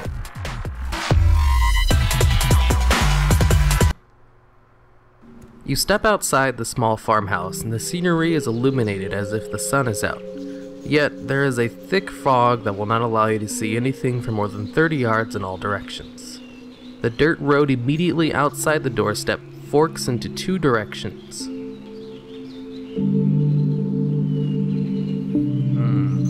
I think walk straight is the correct one, or is it go right? I know it's definitely not check behind the house. As you walk down the dirt path, you eventually come to a road made of brick, and the fog suddenly just disappears. You continue down the road and see a small town ahead. As you approach the town, you see two horses attached to a stop wagon, and a man standing behind it. You walk up to the man and notice he's standing next to a spilled over box of grain. Where am I? He tells you that you are right outside the city of Stratholm. Stratholm, you say, as the name holds some kind of significant meaning to you. A strong sense of nostalgia at the mention of the city's name compels you to go to the city. You walk up to the city and see a group of guards right in front of it. Dance in front of the guards. You walk right up to the guards and start dancing. The guards look at each other, then the two of them charge you. You ignore their advances and continue your dance, for dancing is the only way to express yourself emotionally. You feel a sharp pain in the back of your neck and pass out. I died. He tells you that you are right out. Let's attack the guards. You decide to charge at the guards with the dagger you found in the stables. The first guard you make contact with picks up his shield to defend against your attack. As your dagger makes contact with the shield, an explosion of green energy comes out and engulfs half the guards. The guards who were hit by the green energy crawl around on the floor and their skin turns green and the energy fades away from them. It is then that you are hit with an intense sense of vertigo and nearly collapse on the floor. You remember that you got this enchanted dagger when you helped kill Deathwing and save the world. You blink away and cast an invisibility spell, while the guards are still confused and not sure what's going on. Let's do the other. He tells you that talk to the guards. You walk right up to the guards and greet them with a hearty hello. A guard walks up to you and tells you to stop. No one is to enter or leave the city by order of Prince Arthas. Arthas, you say, the name seeming familiar to your tongue. The guard then advances on you, seemingly on edge for some reason. In the blink of an eye, you're across the bridge and past the guards. Confused as to what just happened, you run into the city before the guards notice you. Once inside the city, everything looks strangely familiar. The people of the city seem to be tense, and many of them look sick. As you walk down the street, you notice one house in particular that looks very familiar to you. Hey Z, what's with that weird outfit? One of the citizens calls out to you as if they know who you are. I have no idea who. You tell the man you have no idea who he is. He looks at you puzzled, then explains that you've known each other for years and you live at the house right next to his. You decide to walk into the house next to his and run into someone who looks just like you. Then it all comes back to you. You are an undead mage, and a very powerful one at that. This is the timeline in which you were killed in the Purge by Arthas and his men. While testing out your Ultra Time ability, you noticed you could use it in a way no one else could.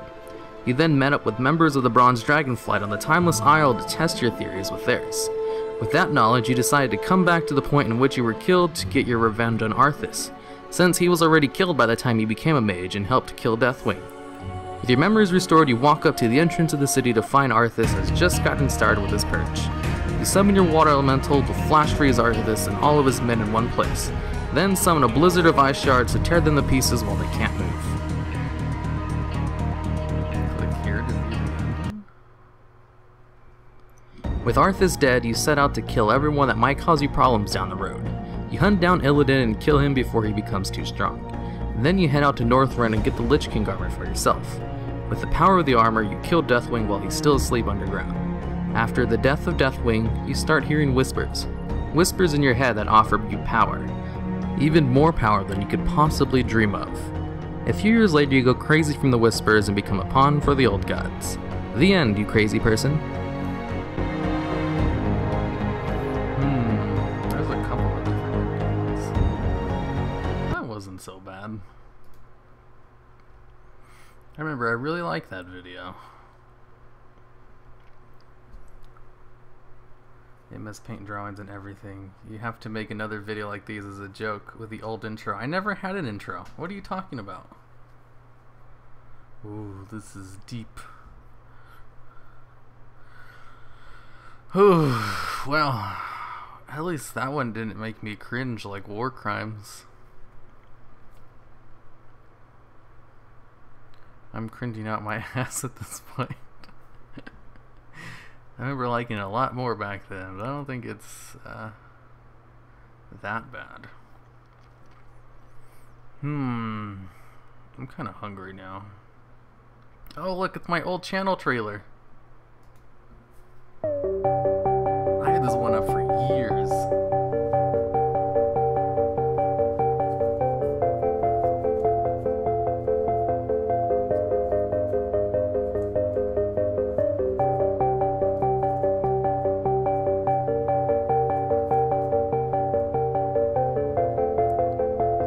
I'll have you know my backyard is a lot cleaner than this now.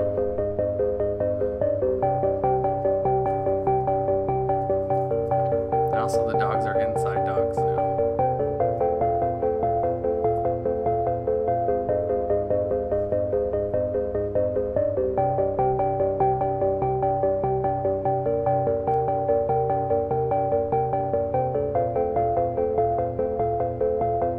It's not like I want your views or anything, Baka.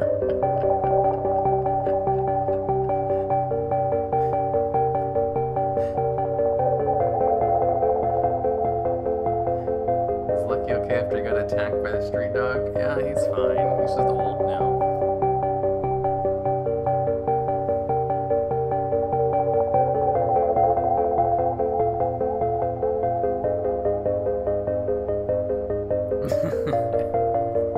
Wow, equals shittiest game ever.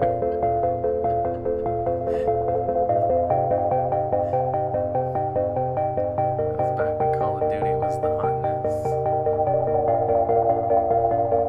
Pet battles more like Pokemon.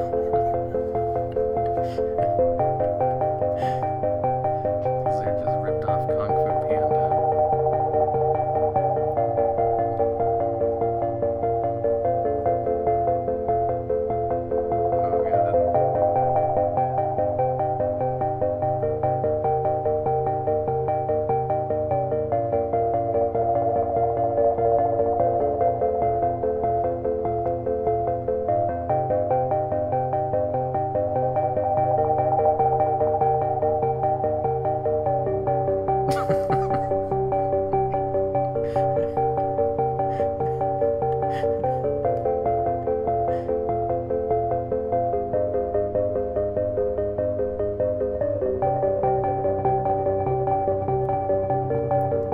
See, part of the reason I got rid of this video is because, like, my backyard is filthy. And it looks like the dogs are living in terrible conditions.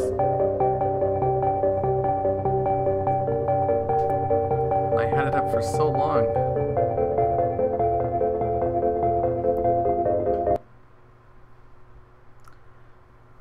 Why is this dog so smart? There's nothing smart about him. Here, my good friend, I demand to know that doggo's name. His name is Lucky. Oh my god, a hand. Yeah, you can see some of my body parts in some of my old videos. I thought it would be fun to tell the story of the first time I played an online game. 2005, when I got a computer for the first time, I had a lot of fun looking up jokes and playing flash games, because that's what computers were used for back then. But I kept seeing this ad everywhere for this new exciting game where you get to play with other people online and you got to walk around in this world to meet new people. Now, I thought this was the coolest thing ever, so I decided to check it out. When I first started the game, I wasn't really sure what I was doing. I created a character and dressed him up in some cool clothes, but not too cool, because I was totally into the whole I don't care what people think of me phase. I wanted some casual wear to make it seem like whatever, I just chose the first thing they offered, I don't care. After creating the character and looking through the options, I found this option to go to a town or something. I don't remember exactly what it was, but the next second I was placed in a room with other people who were all walking around and talking to each other. I just remember thinking how cool it was that there were all these real people walking around. Now, all the chat was public, so I pretty much just went around listening on other people's conversations. When I heard someone say, "Stay away from District X, there's a whole bunch of people cybering over there." Now, I had no idea what cybering was, but it sounded exciting and I knew I wanted to try it. I walked around until I stumbled upon this District X. As soon as I get there, this female avatar comes up to me and asks me, "Hey, do you want to cyber?" And I was like, "Sure, but I'm not sure how." She said, "That's fine, I'll show you. Just follow me into that house over there." And I said, "Okay," and we went inside. There were already two other people in the house, so we just went into a corner. Our avatars stood face to face, and she started kneeling and standing up over and over, and told me to do the same. I told her that I didn't know how to kneel, so she just told me to press the space bar.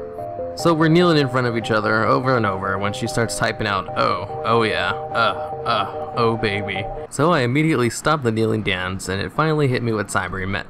Cybering was just short for cybersex, and it was super weird. So the female avatar keeps going up and down, typing out her grunts and moans, and says, "I'm taking off my clothes now, what do you want to do to me?" And I was like, "Yep, I'm done." I typed out, "This is really weird," and walked out of the house, logged out, and never played the game again. And that, ladies and gentlemen, is a short little story of the first time I played an online game.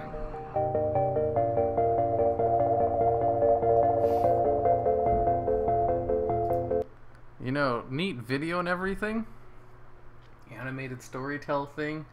Only problem is I didn't really tell the story very well. It's very obvious that I was new to voice acting. I kind of wish I could remake this video today. It's a funny story. If I just expanded on some of the points, I could totally make this a 10-minute long animated storytelling video and then just have a good artist actually do the drawings. Masterpiece. Hero, you disgusting man. I didn't know what cybering was. This was back in 2005, and this is my first time being online. I didn't know this lingo. This was back when most of the people in this chat were still children. I'm an old man. I remember the beginnings of the internet. The fuck? I was 4 then. Yeah, exactly. You didn't know what cybering was either. It was pure play. Tell me the story of the war hero Garrosh Hellscream. Oh my god. Have you not watched these videos before here? None of you are true fans. I've watched all of them. You've watched all these shitty videos. Hero was all mints. I was 6. Yeah, I was in high school. No wait, 2005? No, I was in middle school, I think. Unlike all of you people who are fucking children. Oh look, 1.5 million views. Oh damn! I hate this video. I should remake it. Prey Station and the Mysterious Five. This was another animated story. Prey Station, the priest roleplayer, was minding her own business reading some... Oh, that's stupid. Oh look, there's Rock Delar. See, I told you I made it a couple of years later. Someone said I made it 5 months after the Serpent Sting video. No, because the Stings video was the very first history video I ever made. It's all the way in the hell up here. See? The history of Hunter Stings 5 years ago, and at the end of the video I talk about how Rock Delar was part of it. And I didn't make it until 2 years later. Vanilla WoW had a few class quests that were quite ridiculously difficult for almost no reason, and Hunters had a pretty nice one. In order to get the best bow in the game at the time, Rockdalar, Longbow of the Ancient Keepers, you had to go to Molten Core and defeat Major Domo to get the Ancient Petrified Leaf, which started the quest chain. The leaf gives you a quest to find the owner. Back in Vanilla, quests were pretty vague. The guy you were looking for didn't appear until you were standing exactly in the right spot. So, anyway, the quest giver would give you the task to kill 4 demons and gather the mature black dragon sinew, an item that dropped off of Onyxia. There was also another guy next to him that would give you a really nice quiver if you gave him the blue dragon bits from Onyxia. All 4 demons were rare elites and despawned if you approached them with anyone, including your pet, so you had to make sure no one was around to talk to them, and then they would reveal their demon form. All 4 demons had a special ability that could kill you quite quickly, and each demon had a weakness to one of the hunter abilities. Artoris the Amiable in Winter Spring looks like a Tauren and turns into a Doomlord when you talk to him. The Doomlord's special ability is to place a dot on you that would do a ton of damage and lasted 3 minutes. This video's not half bad. PlayStation kills Hero in the end because God got a group of rejects to fight each other and the winner would get his or her life back. Hero wanted to team with PlayStation, but PlayStation kills him. Yep. You are all children. You are all children. Oh, look, another board video. I made 3 of these? Bored, here are a few neat things to do. Blink wildly and then close your eyes really tight for an interesting light show. See what's in your neighbor's trash. You can learn a lot about people by what they throw out. You might uncover some dark secret about them. Plus, they might have something cool in the trash that might still work. Like an old VCR or some... That voice fry. Secret about them. Plus, they might have something cool in the trash. You guys know what voice fry is? It's like talking like Kim Kardashian. Like, okay, he's talking about all these kinds of things. You know what I mean? There's lots of voice fry in this, and it is... Ugh. That might still work. Like an old VCR. Ugh, I used to talk like that. I changed it, though. I don't talk like this anymore. You know what I mean? Or some porn magazines. Go on Facebook, pick a friend, and like every single comment they've ever posted along with a few of them. You know, for this, I actually went to one of my friends' Facebook and just like wrote things down that she talked about. Pictures. Bonus points if you do it to a friend of the opposite sex. They'll really appreciate your attention and not think you're creepy at all. Watch TV. Repeat everything said in a British accent. Make a prank phone call. Hello, is Mr. Walls there? Why, no, he is not. Well then, is Mrs. Walls there? No, I'm sorry, there are no walls here. Then how does your roof stay up? Do the who can drink a gallon of water the fastest contest with a friend, then laugh as you both throw up violently afterwards. Find a hobby. If you're bored often enough, then you're probably just a boring person. Go to Yahoo Answers and answer some of the more interesting questions. Make an anonymous... You know, you may have noticed there was a lot of drawings in my early videos, and there's like almost none now. I used to like draw all threatening the time letter in by videos. cutting out words from a newspaper. Send it to a friend and never tell them it was you, so you can have a nice laugh about it the next time you see them in person. Write a long reply to a random YouTube comment using a thesaurus for every single word. It'll show them that you know what you're talking about and are probably more well-informed than normal people. Although, if you do this too much, you might start calling other people sheeple and develop a taste for fancy hats. Mute a video and do your own bad lip syncing. Here, drink this. It's totally just punch, not demon blood. Doesn't smell like any punch I've ever had. It's totally just punch, now drink it, pussy. You know what, Frank? You're always trying to pull shit like this. Drink it, pussy. Write a story using people you know as characters. Stories just naturally come together if you know their personalities well enough. Here's a neat little writing prompt to get started. Nighttime, you are in a subway when it stops suddenly and all the lights turn off. A voice speaks to your mind. Close your eyes if you want to live.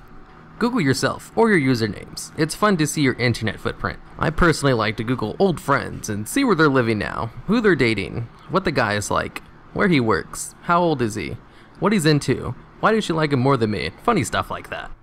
Practice voice acting. It's way harder than you'd think.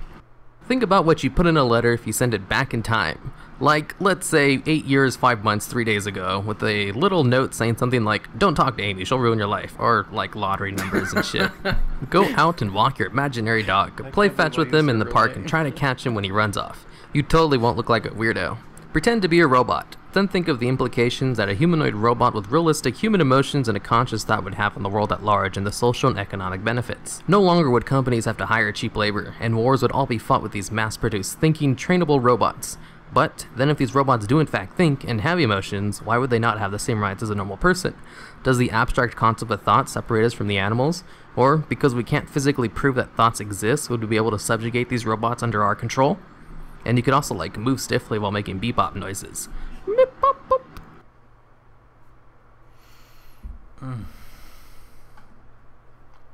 That was a video. Oh look, this is another one of my choose your own adventure videos, except this one's terrible. And it's also one of the videos that I hate. So let's not watch it. Your old videos were better, hero. No, they weren't. Don't lie to me. Heroes Q&A number 2. Oh look, I started doing Q&As. First one is just Heroes Q&A, no number. Oh, look. Do you guys want to see my old news series? Did I ever tell you guys I used to do a news series back in the day before I made the one I do now? WoW news from past week. It's really bad. Sub to me and I'll sub straight back. WoW news from last week today. This is just a new video idea I thought I might try out. You see, most of the videos I make are videos I'd want to watch myself, but there aren't really any good WoW news YouTubers out there, or maybe I just haven't found a good one. Now this video is just basically a WoW news video that I'll do once a week with anything important that came out from the week prior to the day of the video. Kinda stealing this idea from the John Oliver Tonight Show. But, you know, for like WoW stuff. To be honest, I'd like to do an everyday one because that would get some decent views, but I'm too busy to stick to a schedule like that. Once a week I might have a problem with as well. I'll put this video out either Tuesdays or Wednesdays from now on, since that's like the start of the week for Raiders anyway. First off, I'll start with something recent. Blizzard cancels the Titan project. The Titan team set out to make another amazing MMO after World of Warcraft, but they didn't find the fun or passion. Metzen said the decision to cancel Titan was excruciating, but canceling projects has always resulted in better. God damn, there's so much voice fry. I can't listen to it. It's so bad. You're a genius. You were 3 years ahead of the trend, right? If I just... There's no way. This one's so... It was so inefficient. I couldn't find a good way to do it. Let's see, what was one of the last ones? This is actually where DevBot came from, was this series. Okay, so for the news from last week, there wasn't really much that went on, so this is going to be a relatively short video. The Darkmoon Fair is back in town, and it's upgraded to Warlord's Loot. Damn it. But so are the creatures, so be careful out there with those level 100 mobs. There's also a new pet trainer. He's super easy though. Just use a Pandaren Dragonling and some mechanical pets, as he has 2 beast types and what's that called? A magic type on his team. He's a really easy battle. He's probably even easier than the other guy. On a related note, during the Darkmoon Fair is the best time to get a crow. Outside of the Darkmoon Fair, getting a crow is no easy matter if you're a horde-only player, and even the crow you get from making a worgen is subpar, as it's balance type breed, which is the absolute worst type of breed. And the crows around the Darkmoon Fair have some pretty nice breeds. Crows are the hardest hitting flying type pets, as they have the Call Darkness and Nocturnal Strike combo. No other flying type pet with Nocturnal Strike actually has a way to blind their opponent so that it always hits, because there's a baseline 50% chance to hit because it hits really hard. Except for crows. Bottom line, go get some crows from the The ones I do now are so much more like slick. Darkmoon Fair, because they're really good. Warlords beta is coming to an end, as it should. The new expansion is coming out this month, and I'm still pretty salty about not getting it.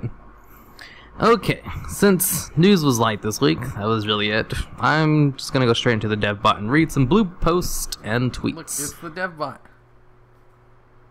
As I mentioned previously, we're working to scrub the arena and RPG ladders to disqualify cheaters. Our original plan was to hand out the end of season rewards with today's maintenance. However, as work to clean up the ladders continues... Look, it's the DevBot. I don't remember using a voice changer for this. I could have sworn I used the DevBot voice. It's become apparent that we will not have them ready today. Our WeRise plans is to release them next week at the latest. but we're hoping to be able to award them No wonder nobody liked DevBot in these. Sooner than that. We sincerely apologize for the delay in getting these rewards out to those who've earned them legitimately. There's been a number of hot fixes around Battleground honor games, and we got clarification on how it's supposed to work. At the beginning of patch 6.02, there was no bonus honor. We implemented a hotfix to grant 135 honor for a win, but mistakenly added it to all Battleground wins instead of only when queuing with a random Battleground. In patch 6.03, this was corrected, and the bonus honor is now only awarded for a win when queuing with a random Battleground. Additionally, we restored the 45 honor bonus for losing when queued for a random Battleground. If you want your bonus honor, queue for random Battlegrounds. Honor gains for specific queues are still happening in the patch. Read Finder Normal Heroic. Join a myth. And to end it off, the rest of the drawings from my Tell Me What to Draw video. I should put out the full video sometime this week.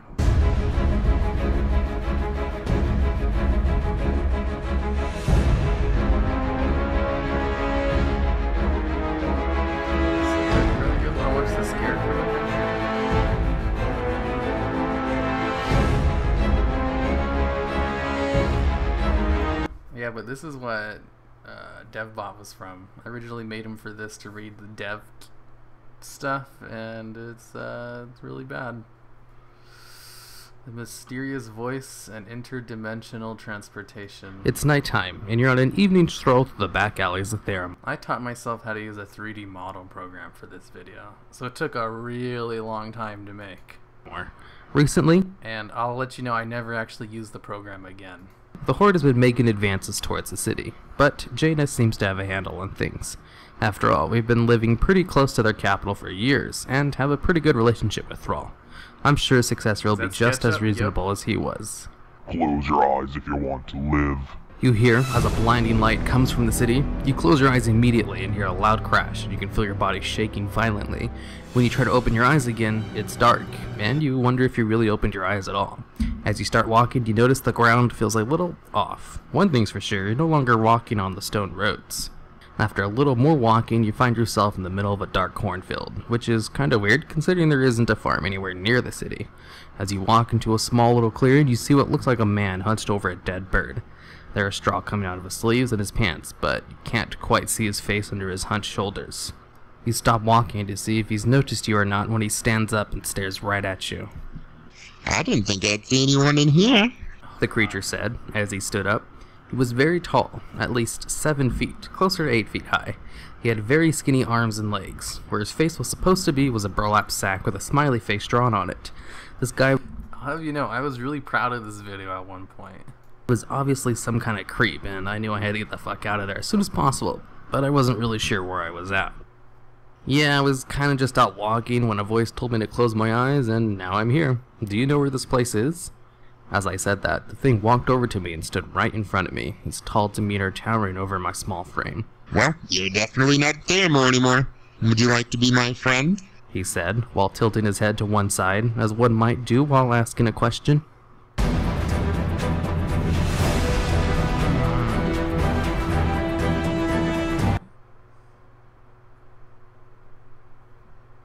You decided to call him an ugly ass hoe and slap his face. His head then grows 5 times larger and he eats you up in one bite.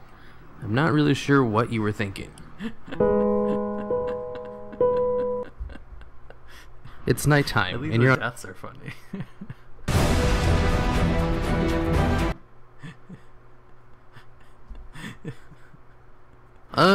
Sure, why not? Can you tell me how to get back? You say, wondering how he knew you came from Theramore, considering you didn't mention anything about it. Oh, goody! Here, I have a present for my new friend. He says, then walks over to his dead bird and rips its head off and holds it out for me. No thanks. I don't really like bird heads. I'm just gonna go now and see if I can find my way back, I say, while turning around and getting ready to sprint as hard as I can. But there he was, standing in front of me again, as quick as lightning. Do you not want to be friends? Look, dude, I care about getting out of this cornfield more than making new friends right now. You may be completely fine in this situation, but it's totally freaking me out. What kind of creep tries to give dead birds to people as a gift? Usually they give, like, muffins or some shit like that. I exploded on him. I couldn't really help myself. The whole situation seemed like straight out of a bad horror novel. I don't think you understand the situation you're in, you little bitch. the thing said, with all of a sudden a deep voice, not anything like the one he was using earlier. "Well then, why don't you tell me, you little bitch? I'm lost as fuck," I yell back. He just stares at me with his fake-ass smiley face glaring at me with such intensity you'd think he was about to rip my head off. No one's ever spoken to me like that before. Usually they all either run away or pretend to be nice. But you have some spunk in your eyes. It's really turning me on. The thing says, as he throws down his crow's head. "Oh shit," I think, as I turn around the other direction while sprinting so he can't sneak up in front of me like before. But it's too late. He dashes like a Kenyan in a cheetah's love child and passes me with ease and stops to block my path. Let's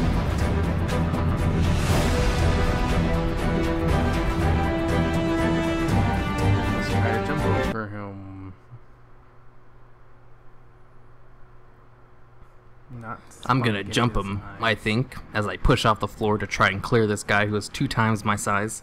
And the next thing I know, I'm 60 feet in the air, and the thing is only a small figure down below, looking up in amazement at my feat of superhuman strength. Crap, now I'm in the air. I'm going to die when I hit the floor, or be killed by the thing if I survive with only 2 broken legs. Wait, if my legs are strong enough to get me up here, then maybe they're strong enough to land. Then I land, about 50 feet away from the thing, with the lightest of thump, as if I jumped down the single staircase. Alright, I think I might be able to get away from this guy. He yells in a high-pitched voice. This is getting me even more excited than before. I may need to take a cold shower after this is over. Then he darts towards my location and covers the distance in a second. Damn, this guy's fast, I say, as I jump forward another 50 yards. It seems as if I have super strong legs, but this guy's still able to run way faster than me. I keep leaping forward, and this thing keeps catching up almost instantly, and I gain no ground on him. After coming down from a jump, I jump towards the thing instead of forward, catching him off guard as he tries to come to a quick stop. I kick him as hard as I can, but only graze his side, and he goes spinning and crashes into the floor next to me. His torso was as hard as concrete, and I felt it as if I had almost broke my foot kicking him. But I could feel that it hurt him, and I can probably kick him to death before he has a chance to do whatever to me. So, I jump to where the thing landed and kick his side like I'm trying to launch a kickball into left field. The thing goes flying. I jump after it and try to perform a mid-air kick like in a movie or some shit, but mess it up, as doing stunts like that in real life are actually kinda hard, and just graze him again as I knock him back to the floor. I run towards him with my foot that I'm pretty sure broke after that drop kick when he screams out, "Step on me even more. I've never been this turned down in my life." That made me stop in my tracks and kinda grossed me out. In that instant he bought for himself, he jumped up and punched me in the face, sending me flying and making my head spin. I got back to my feet quickly, ignoring the immense pain and broken teeth when I find myself an inch of water inside a giant white room, with people still alive hanging from crosses for as far as the eye can see. Let me introduce you to all of my friends. You wanted to know how you got here? Well, that's easy enough to answer. You see, you're stuck in what's called a limbo. You're not quite dead, but you're not alive either. You were supposed to die in that city bombing, but I was able to take you away before the moment of impact. As for what I am, well, there is no word for what I am. I exist in between worlds as an entity that has no place in either. I'm not sure where I came from, how I learned English, or why I'm able to do what I do. As the thing walked around, giving his backstory in an obvious attempt to impress me or some stupid shit, I was still trying to get my vision to focus and think of a way to attack. I know my kicks hurt him, and I can probably kill him if I get in a good one. All I have to do is wait for an opening. Call him a vulgar name in an attempt to distract him. I think this just kills you. Hey Scarecrow, if you have magical powers and shit, why did you make yourself so ugly? The Scarecrow was obviously puzzled by my interruption, stopped in his track to think of a retort as I kicked him to the floor and kicked him from 20 yards away. He was quick to react and threw his arms up to block the kick, but he broke both of his arms in the process and went flying. I landed, ran to where he was about to land, prepared a second kick that he could not block when the room changed and we were in the middle of a desert. You cannot kill me, the Scarecrow says, now suddenly 50 feet taller and no longer injured. I control this space completely. I am a god in this world and you are my play toy. Well, if you're a god, then why was I able to kick your ass? I say, matter-of-factly. To be honest, I was not expecting this to happen, and a feeling of hopelessness crossed over my whole body. I'm going to die here, and there's nothing I can do about it. Well, that's because you're different, I think. That's actually a really good question. The thing says, looking a little confused himself. Ah, I think I get it now. Hey Scarecrow, ever hear of solipsism? It's the philosophical idea that only one's mind is sure to exist. Metaphysical solipsism is based on the philosophy of subjective idealism. Metaphysical solipsism maintains that self is only existing reality, and that all other reality, including the external world and other persons, are representations of that self, and have no independent existence. In essence, you don't really exist, and everything that's happening is just my thoughts being projected into what I perceive as the real world. That doesn't make any sense. I exist. I'm right here. You can't deny my existence. I punched you in the face and knocked out some of your teeth. You felt that, didn't you? Correct, I did feel that, but external senses do not prove anything. The 5 senses can be controlled or altered by various means under normal circumstances. If I were to go flying in a dream, that doesn't mean I can actually fly, even though I felt everything associated to that action. For some reason, going on my pretentious philosophical rant bothers the Scarecrow. Maybe I'm onto something. Scarecrow, I want you to be 5 feet tall now. In an instant, the Scarecrow was 5 feet tall and scared. No, you can't do this. He screams with desperation in his voice. With a flick of his arms, we are now standing in an Arctic climate in the middle of a pretty heavy snowstorm. Challenge the Scarecrow to a dance-off. You challenge the Scarecrow to a dance-off. Through the wonderful body movements of dance, the only true way to express yourself emotionally, you come to understand each other on a deep personal level and become best friends. Well, that's wholesome. Hey.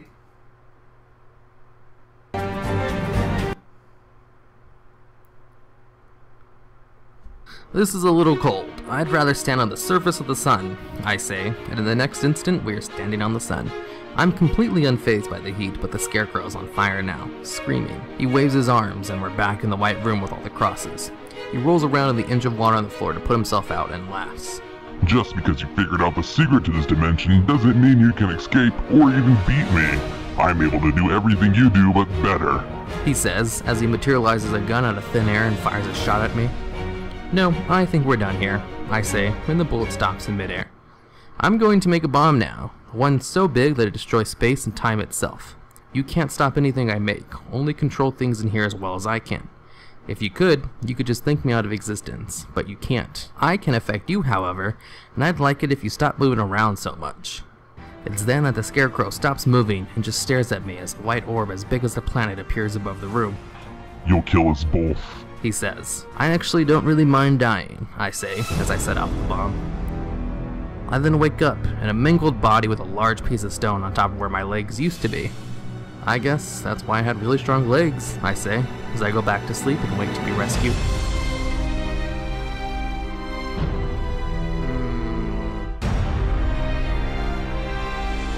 Honestly, after seeing it, the story's not terrible. It's just like the way it's presented is really bad. This could actually not be half bad if I like took the story and redid it, and made the dialogue not terrible. Got good voice actors to do all the lines, didn't use shitty 2D drawings on a 3D background. Because the idea behind the story and everything, I'm surprised. I was like, huh, you know, that was a super pretentious philosophical rant he went on, rant. And then he's like, oh, looks like my pretentious philosophical rant confused him. I was like, oh, they're aware that it was pretentious. Huh. Good job, past me, even if the video itself. I guess that's why I was proud of it. I like the story that I wrote, but I didn't present it good at all. Remake the series. If it was an anime, I'd watch it. Deep. That was really entertaining. And don't be too hard. This video, God, I cringed a lot at it. But I was also thinking, wow, that was a pretty good ending to it. Huh. Both cringy and surprisingly not half bad. It's actually good here because it's bad. The bad graphics tie the whole thing together. I mean, yeah, once you learn the whole story of it, it kind of makes sense. But at the same time, it would also look good if it just looked good. You were aware of past you being aware that past you was pretentious. I think Past me was being pretentious on purpose to make a joke about it. Dance off equals true ending. Sure does. Huh. You know, that wasn't half bad. Ugh. Not like the war crimes video where it was just cringe throughout the entire thing. That one actually had a pretty unique story to it. I'm surprised about that. Let's watch the first episode of Dave and DevBot. So then I said, "That's nacho cheese," and you should have seen the look on his face. I do not get why being rude to people is humorous. Of course not, Dev. That's because you're a robot. Why do you always have to be such a downer? I only say things that you have programmed me to say, including this response to that question. Haha. Classic DevBot, you silly robot. Did you hear that? I do not have sensory functions to distinguish noises from one another, besides the pre-programmed auditory cues you have supplied me with. That's right, DevBot. Sounds like someone is in trouble. Let's go check it out. I would not do that if I were you, Dave. I think the screams came from this old house, but the door is locked. What should we do, DevBot? Why are you asking me? We both know you have super strength, just break it down. Oh my, it looks like we have a dead body, with a stab wound to the back. Quick, DevBot, scan the room and tell me what you can make of this situation. Working. It turns out the only programming I have is to respond to your auditory cues, and the knowledge that the government is actually run by lizard people. Yes, I was thinking the same thing, DevBot. It seems whoever killed her did so with a stab to the back and either escaped through the window or door. But considering we got here almost immediately, it seems odd that both the door was closed and locked, and the window doesn't seem to have been opened. And to make matters even more confusing, it seems the weapon is nowhere in sight. Maybe we should ask the people nearby if they saw anything. Good idea, DevBot. I was just about to suggest that myself. I heard a loud noise. Is everything okay? It appears we have a mystery on our hands. This woman inside was stabbed in the back and You know, I'm surprised half dying back knows all the backstories behind the stories I've made. perpetrator seems to have escaped.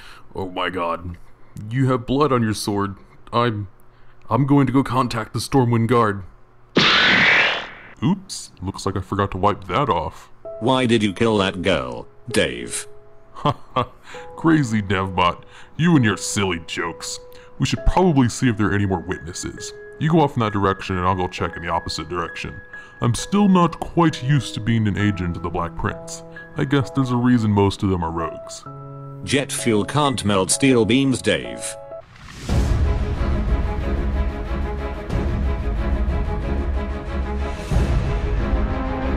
I think this was good enough that I made a whole series about it.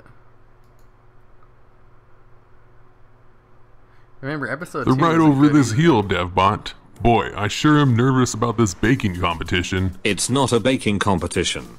Rathian sent us to take out this camp quietly. I know, but I practiced how to make the cake come out with just the right amount of puffiness. All you need to do is sift the flour beforehand. Who'd have thought it was so simple? You've never made a meal in your life. How would you know how to bake? Quiet, Dev. One of the judges are here to welcome us. What are you two doing here? We're here for the baking competition, of course. There is no baking competition, Dave. You made that up. A talking robot to the Tauren. Crap, Rathian's on to us. He seemed to be one of my competitors. Let's go see if everyone else has arrived yet. So, it seems Rathian found out about our little encampment. You're too late though, the Dreadlord is no longer here. Not that it matters, as you will be dead pretty soon anyway. Remember man, these two are extremely dangerous, but we have them outnumbered, so be careful as you take their heads. I don't know what you're talking about, dude. I'm just here for the baking contest. You have the wrong guy. Dave is right. It's not like Rathian sent us here to take out this small camp and find information on the Burning Legion's influence in this area. Holy crap, the robot really can talk. The rumors were true. I cannot talk. I can only give pre-rendered replies to auditory cues, including this reply to that statement. Don't let the robot confuse you. Let's take them out.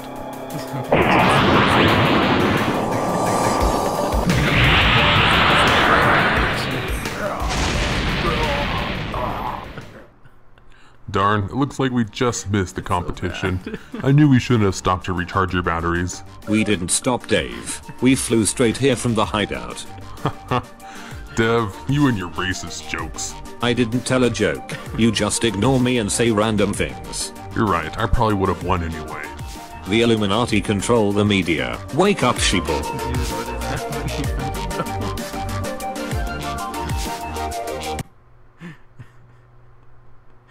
Wait, wasn't season 1? I wonder what the boss has to say about my presentation. Oh, right. I hope we get that Stevenson's account. What presentation? What account? We are headed to talk to Rathan about our next mission. Yeah, it'll be okay. I did spend all night working on that presentation after all. Since you don't listen to what I say anyway, I'm switching my language. Oh, wow, bad fanfiction. I did like that video. The right over. See, the reason I never made any more is because, like, the person who created this fanfiction watched the video and I felt really bad. Bad WoW fanfiction. World of Warcraft: The Craft of War by Jayok Fuck. Note, this takes place during Season 3 of Arena. Part 1. The Dwarf Priest and the Night Elf Hunter waited at the gates of the arena to do them battle. They both gutted their Season 3 shoulders and weapons earlier, and now they were very happy, but now they knew they were going to battle the hardest enemies they have ever faced. Are you preparing? Hunter tells Priest. No, I am busy, Priest replies, and turns on the energy shield around them. Then the words flash on the screen. 15 seconds until arena battling begins. So Hunter and Priest gets on their epic mounts and get ready to go now. Then the gate opens up and they go hide outside behind the pillar. Part 2. I do not see them, says Hunter, and turns on his high tracking, but that doesn't really do. Then he throws a flare, but nothing. Just then, the priest screamed because he was in kidney shot by Rogue. I am coming, shoots the Hunter, and Shooter the Rogue with a scatter shot, and then puts the frozen tarp in its tarps him, but it isn't time because when he goes ice, the Druid comes and cyclones his. Hunter uses the PvP trinket, and the Rogue does too. So Hunter runs up and wing clips Undeath Rogue while shooting Viper Stungs at the Druid, and Scorpid Pet stings hardly. Then the priest runs over to Druid and does fear at him, and Druid runs in circles and some mana drain, but not much. Priest was about to use him mana burn attack, but the rogue kicks his and starts throwing deadly knives and stabbing at him. Hunter has to shoot both and sting and trap when it was cooldown, but it was a lot of work, and the Tarnay Druid keeps going behind a pillar. Later, just as when Druid mana is low, he uses an Innervate, and the hope for both Hunter and Priest went down like Priest's mana. But he gets away and drink when Hunter scatter shoots again and traps Rogue. Druid sees and runs up and hits Priest. Curses! Priest shout loud at him and keep running but healing at the same time too. Part 3. The battle raged for many minutes, and by the time Druid's mana was already full again and the Priest was not because the Rogue keeps poisons up. We have to do it, shouts the Priest over the sounds, or we will lose the arena rating. Are you ready? He say, and use magic to make the Rogue stuck on ground, but Rogue uses a teleport to get close to the Priest. But Priest moves fast and Rogue still maggot on. Okay, I am going for it, yells the Hunter really loud. Suddenly the Hunter slows Rogue down again and then scatter shoots again over and freeze trap on Druid this time. He is frozen, successful. So then Priest runs by him and casts the holy spells at the Rogue while the Hunter fires arrow like Steady Shot and Multi-Shot and Arcane Shot. When the trap breaks, Priest shouts some fear at his, but no! His scream resists, and Druid instant heals Rogue up to full again when he is almost dead from their powerful spells because Cheat Death activates, and Priest and Hunter do not have much mana left for they did not conserve. No! Priest saying, and his mana is now at 0. Priest knew the battle was done. Muhahaha, Rogue yells. You will now die. So then Priest leave the game. Hunter was infurious at Priest for giving up hope, but leaves too as the shame was too great.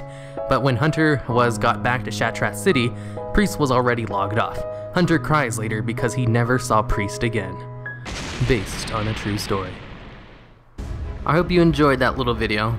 So, if you know any good, bad WoW fanfiction, send it my way and I might make some more videos like this.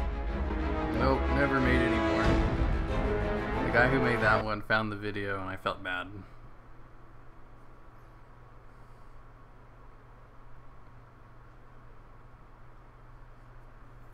This was amazing. What was that? A normal arena? Yeah. Did the guy just write down what happened to him in an arena? Basically. That's basically what it was.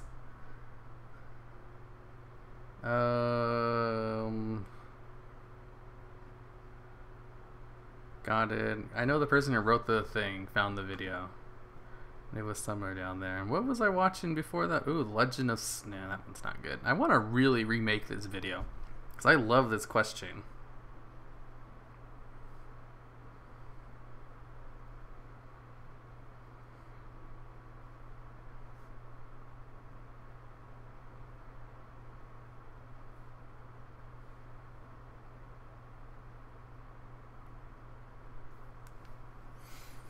Did he like the video? I think he just said it was based on a true story. And then he said he was sad or something. I was like, oh shit. Oh shit. Make a video on Sylvanas and Anduin's fanfiction? Is there such a thing? You thief. Pants conspiracy? I like that video. I wonder if it holds up. I think I skipped past it a little bit earlier. Where is it at?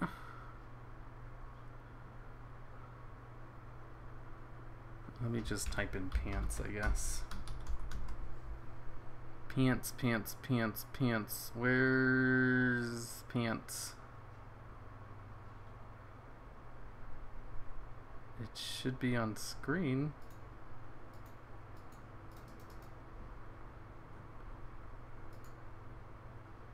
I can't find it. Where is it at? Oh, there it is. Why is it like it has a tiny little underline on it? The case of the dropping pants. Oh, because the full thing doesn't show up, I guess. So I've been ringing my priest for... Oh my god. How did I not edit that out? Did you guys hear that? I literally just took like a deep breath. And then I started the video. So I've been ringing my priest... Oh my god. So I've been ringing my priest for a long time, and I've done countless LFRs in the Siege of Orgrimmar, as well as a few flex raids, and I've gotten a ton of normal mode / heroic kills, and yet I still have a pair of normal pants from the Throne of Thunder, the last tier. Why is it that after 7 months of raiding in the Siege of Orgrimmar that I still haven't had a single pair of pants drop for me? Well, allow me to explain the conspiracy. The lake slot number is 7. The 7th boss in the Throne of Thunder is Zarumu the Forgotten. Did you hear that again? I took another deep breath. To explain the conspiracy. The lake's right there. The lake slot number is 7. The 7th boss in the Throne of Thunder is Zarumu the Forgotten. Zarumu has 3 phases. There have been 3 old gods named in game. Yogg-Saron is an old god. Yogg-Saron has 4 Titan Keepers that help you during his fight. He is also the last boss out of 14. 14 minus 4 equals 10. 10 is the tier number of ICC. The 10th boss of the 10th raid tier is Valithia Dreamweaver, a boss most commonly known as the healing boss. My priest is a healer. Coincidence? I think not. But wait, that's not all. If you take all the stats from the pants I currently have and assign them a numerical value of 1 for each stat, and add them together, you get 9,521. 9,521 divided by 4,760.5 is 2. During the Second War, the orcs took Alexstrasza captive. Alexstrasza is one of the 5 dragon aspects. 5 plus 2 equals 7. 7 is the item slot number for pants. Boom, conspiracy.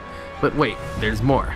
My priest is the 2nd character on my realm list. There are 11 characters total in my realm and 50 characters total on my account. 50 plus 11 times 2 equals 122. At the beginning of Cataclysm, I got error 122 while trying to log into Deephold once. Alright, this is the outro song. Yeah, I think this was before I decided to use it as the outro. Because I just picked it one day randomly. Like, I was like, I should pick one song to be consistently my outro. So I picked that one. It was the first one I just chose out randomly. I was like, this is good enough. And I've just stuck with it. Temple of the Earth, there are 16 in... Because it's the outro song, I don't use it as actual background music anymore. But I did use it a lot in earlier videos. PCs. 122 plus 16 equals 138. 138 divided by 23 is 6. The Iron Juggernaut is the 6th boss in the Siege of Orgrimmar. The Iron Juggernaut drops the only pair of cloth pants that's not a tier piece. If you ask me, that seems a little bit too specific to be a coincidence. As you can see from all of my solid and thought-provoking math and data, there is definitely— I used to use anime pictures a lot in my earlier videos. I kind of stopped. Mainly because it didn't really make sense. Definitely a conspiracy theory as to why a new pair of pants refuses— I was really into adding Easter eggs to my videos. Actually, I should show you guys some other Easter eggs I added to drop for my priest. Did you know I used to hide like images in my videos, and I was gonna make a video one day saying I hid this image in all of these videos starting from 2016. Bet you can't find them. And then I gave up after a couple of videos because I forgot. And it's not just because I've been really unlucky.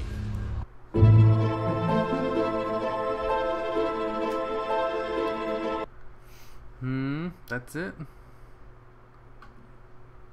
Okay. First half of Wrath of the Lich King drawn in Flash. I didn't actually finish this video until 2 years later.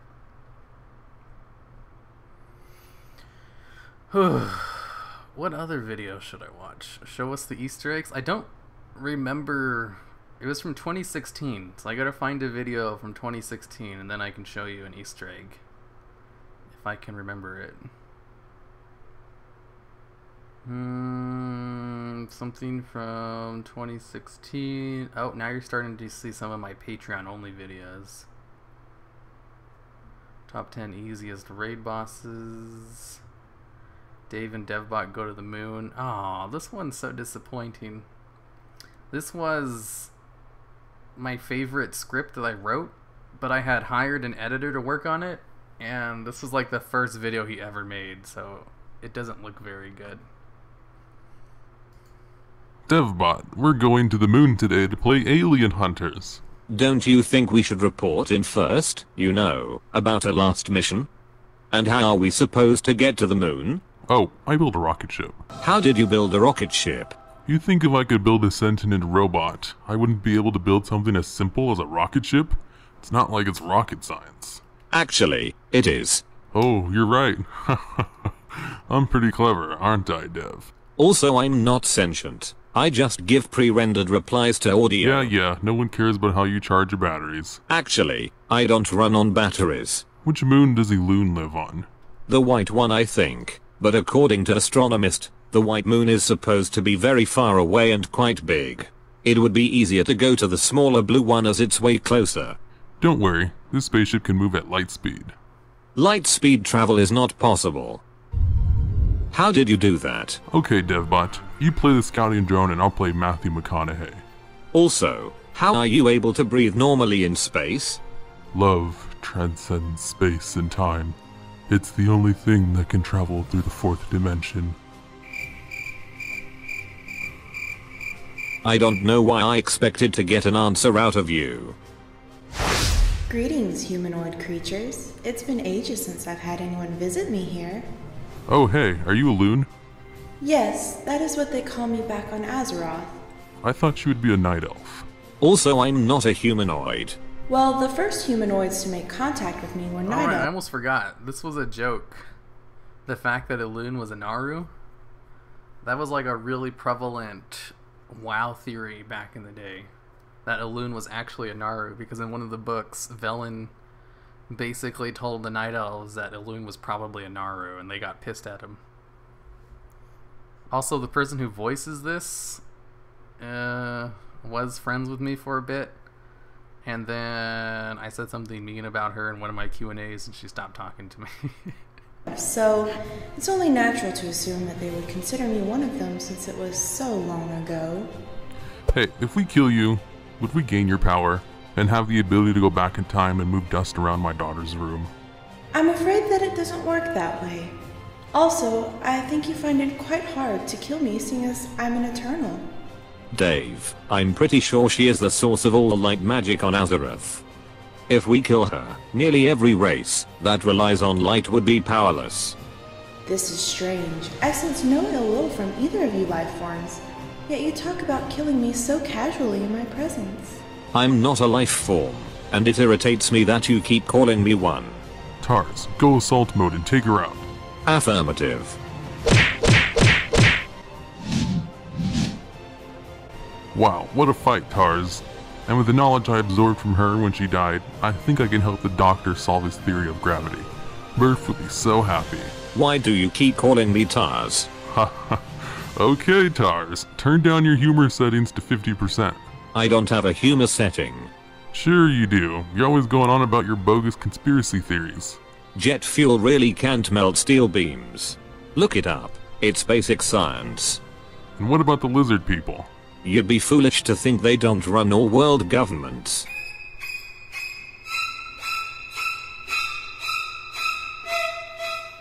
Haha. Classic Tars.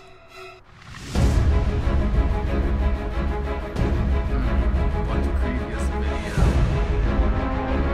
I actually like this. Okay, Dev, turn on your scouting.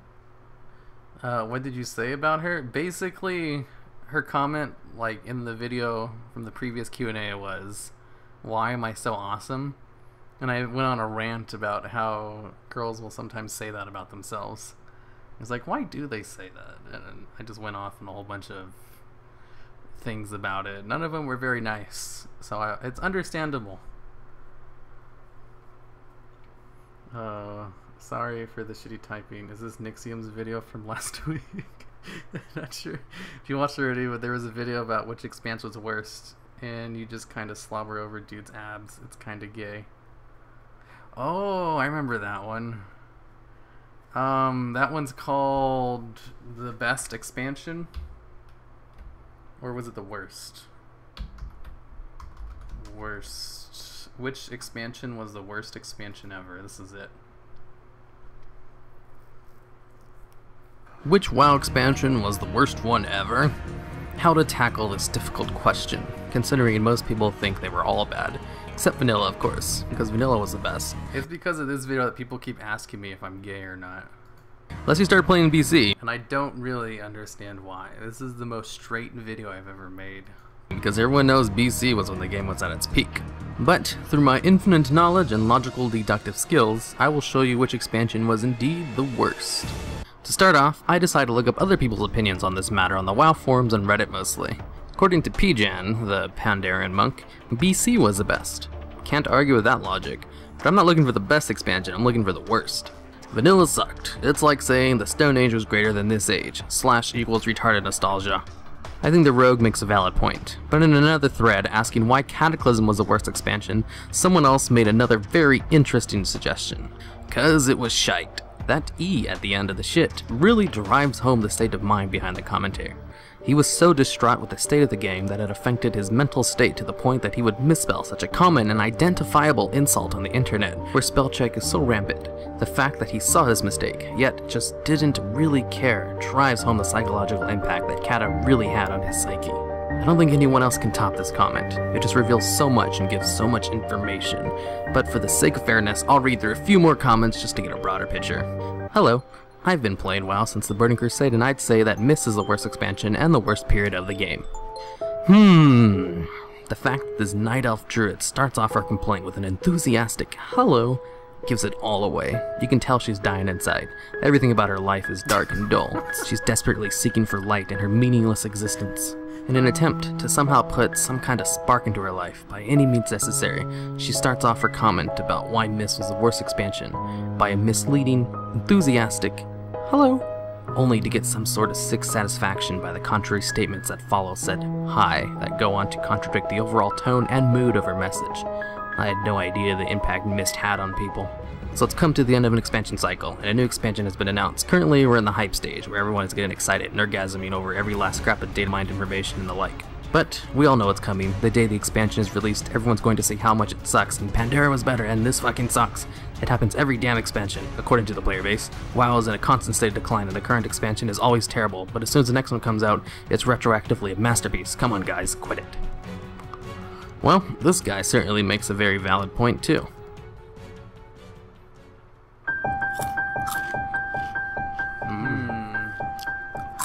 For this one, I just ate Cheetos while I showed messages, and a lot of people complained about like smacky noises, chewing. Which is understandable. This is why I've never.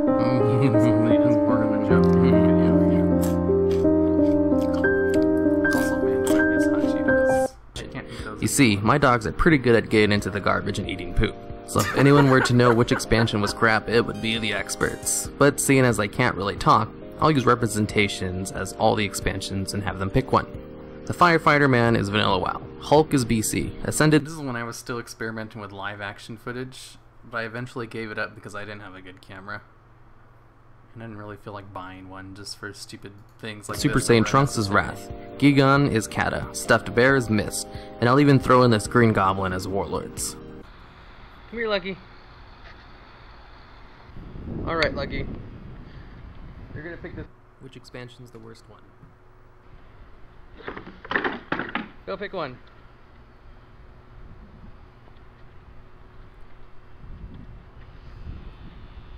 So we got the bear, huh? Alright, there you have it. It seems as if they think Miss is the worst expansion. But I like Miss. Pet battles are janky, yo. Don't worry though, I have another foolproof method for deciding which one was the worst. Objective data. No one can argue with facts. First, let's take a look at Illidan. Illidan has some really nice broad shoulders, plus he's got a pretty serious six-pack right there. It's kind of ridiculous, plus he has those tattoos on him which just amplify his already super solid muscles. This dude is like the example of having the perfect physique. Plus he's always in some kind of power pose to just show off. Why Tyrande chose Malfurion over Illidan is anyone's guess. She must have been stupid or something, because I mean look at that. Alright, now taking a look at Arthas, the Lich King. He's a lot skinnier than I thought he would be. Turns out that armor's really bulky. Although I didn't really find too many pictures of him without a shirt on, there's only these two to go with. So far he looks kind of average. I mean, he's still got those abs going on and those arms are pretty defined. And not all that special. Illidan blows him out of the water in the ab department. He's kind of average, to be honest. Now, Deathwing, human form Deathwing. You'd be surprised how hard it was to find a picture of a human form Deathwing without a shirt on. You'd think it'd be a little easier than it was, but no. I mean, if I wanted to find a picture of Alex Strauss without her shirt on, that would be the easiest thing ever. In fact, I'd probably find that by accident. Purposely trying to find one with Deathwing like this, impossible, but whatever. I digress. This is actually a pretty nice fan art of him too. I like the glowy thing in the middle of his chest. His abs aren't really all that natural and everything, but to be fair, looking for specific half-naked Arthas concept art is pretty gay though. I see nothing gay about that. It's just appreciating male beauty. I mean, it kind of works. He has that thin figure, kind of like the David Beckham look. And I don't know, the lighting, it's not the greatest picture in the world, but it's not half bad either.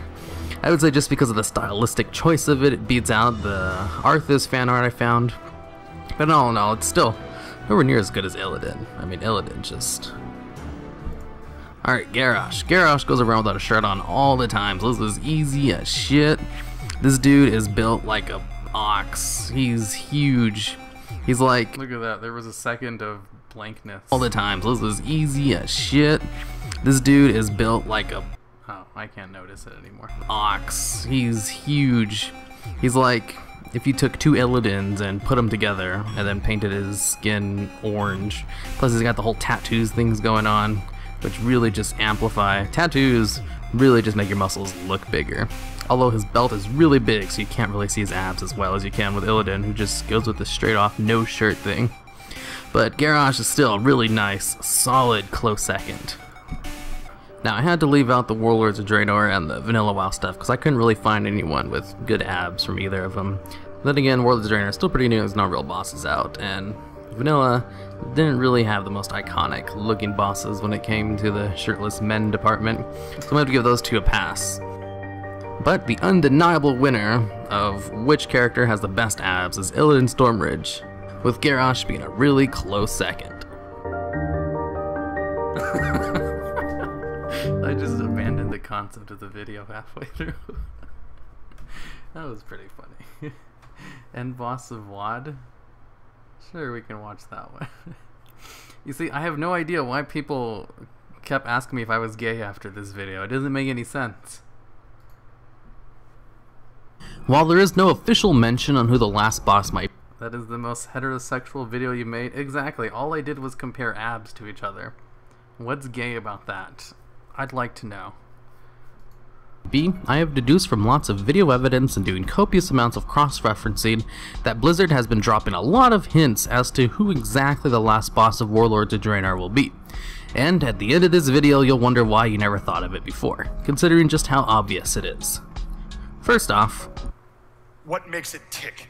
What makes it distinct? What is it about it after all these years, coming up on almost 19 years? We've been working on this thing. What keeps us coming back to it? What keeps it fresh for us? Medicine says they've been working on this. You know, if I remember correctly, I think I wasn't far off on this video. Like, I was almost on point. This thing for 19 years and specifically says the word fresh. In 1994, the same year Chris mentions as when they started working on Warcraft, a movie called Fresh came out starring Samuel L. Jackson. Jackson also plays a large role in the movie The Avengers, where a horde of aliens attack the Earth. All orcs are technically aliens. In the movie, they're able to stop the aliens by flying a nuke into space, blowing them up with a man in a suit of iron. Garrosh dropped a nuke on Theramore and also wears armor. Coincidence? That does not make sense. Probably. It has already been stated that Garrosh will not be the end boss again, but he does drive the whole expansion to action, and the whole chain of events that leads to him is just too perfect to simply write off as a coincidence. Now, what does any of this have to do with the final boss, you might be asking yourself? It's simple. Aliens. When some knucklehead decided it would be a really good idea to open a dark portal between Azeroth and this dark, savage world called Draenor. Now, this knucklehead he's talking about is Medivh, who was being controlled by Sargeras. Or else that's what he wants you to think. If you really read between the lines, it all becomes super obvious. Knucklehead is the name of a movie starring The Big Show, Paul White. Paul White also shows up in an episode of Psych, a TV show about a guy who fakes psychic powers. Many of the spells in WoW are very similar to things you could pull off if you had psychic powers. One such notable boss is Kel'Thas, Sunstrider. Kel'Thas pulls out all the stops when you fight him. Mind control, telekinesis, biolocation, levitation, and pyrokinesis. You fight Kel'Thas on Draenor, where he is thought to be dead. But when you turn in the proof of his demise, he makes it well known that he indeed survived and goes about to try his hardest to bring Kil'jaeden into the world. And I know what you're thinking, but he was killed again in Magister's Terrace. And to that I say, was he really? The person who breaks Garrosh out of jail and sends him back in time is a bronze dragon who takes the form of a blood elf. Kel'Thas is also a blood elf. Coincidence? Absolutely. But why Kel'Thas? Why are they pointing at him so heavily? Kel'Thas likes to pledge his loyalty to whoever can offer him power. First it was Illidan, then Kil'jaeden when Illidan went nuts. Now, who will the— I just gotta notice, look at those abs, damn. He has muscles on top of muscles. This wishy-washy, I'll pledge myself to anyone who gives me attention guy work with next? The end boss of Warlords of Draenor, of course. Now that we know for certain that it has to be someone with a lot of power to give away freely, that narrows down the list of potential end bosses considerably. Now take a look at this video. We don't currently plan to add more guild levels or perks with this expansion. We think that system did the job that it was intended to do for Cataclysm, but I don't think that we can reasonably expand every single system we ever do with every expansion. In fact, what we're trying to do is, as we go forward, is find ways to compartmentalize the systems to the expansions that they live in. Now, what did this video tell us? I know it's pretty obvious, but let me point it out to you anyway. The Warcraft logo on this guy's shirt in the middle is green. The whole color scheme for Burning Crusade and Warlords of Draenor is all about green. In the picture depicting Gul'dan for Warlords, you see him holding green fire. Most pictures of Kel'Thas show him with 3 orbs of green fire surrounding him. And what do these two people have in common? Both work for Kil'jaeden. Kil'jaeden fits all the criteria. He's an alien from another planet. He has the means to offer Kel'Thas power. He set in motion all of the events that make up Warcraft's history, second only to Sargeras. And he had heavy involvement with Old Draenor and the founding of the Orcs. It would only make sense that he would be the end boss. Of course, that's what they want you to think. I will admit, I too was drawn in by all the obvious clues that point to Kil'jaeden, but that was all a double misdirection to the true end boss. The true final end boss of Warlords of Draenor is Super Kil'jaeden. It's the only thing that makes sense logically. I mean, Sargeras is dead and all the other major powers are nowhere near Draenor. So, a Super Kil'jaeden is the only thing that makes sense. Don't worry though, I have proof to back up this illogical claim. Kel'Thas, the person they've been pointing at so heavily, has blonde hair. When anyone in Dragon Ball Z goes Super Saiyan, they get blonde hair. A super powered up version of Kil'jaeden is the next logical step to take when looking at all of the evidence objectively. Frieza, an alien from DBZ who goes around the universe causing mayhem and destruction, fights the first Super Saiyan in 10,000 years. Kil'jaeden, whose backstory is very similar to Frieza's, was kinda involved in the War of the Ancients that happened 10,000 years ago, in which Sargeras lost and he became a pseudo-leader of the Burning Legion.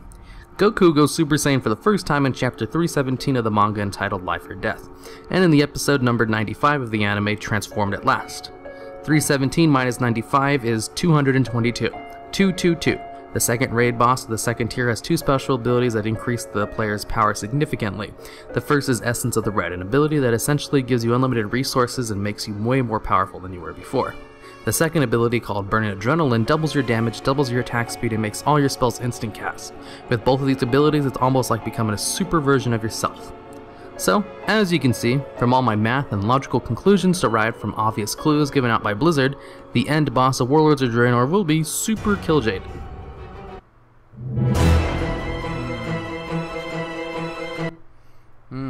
I mean, it makes sense if you look at all the stuff logically like that. The X-Men one was the Khadgar video. You were wrong, half dime back. You think you're so funny.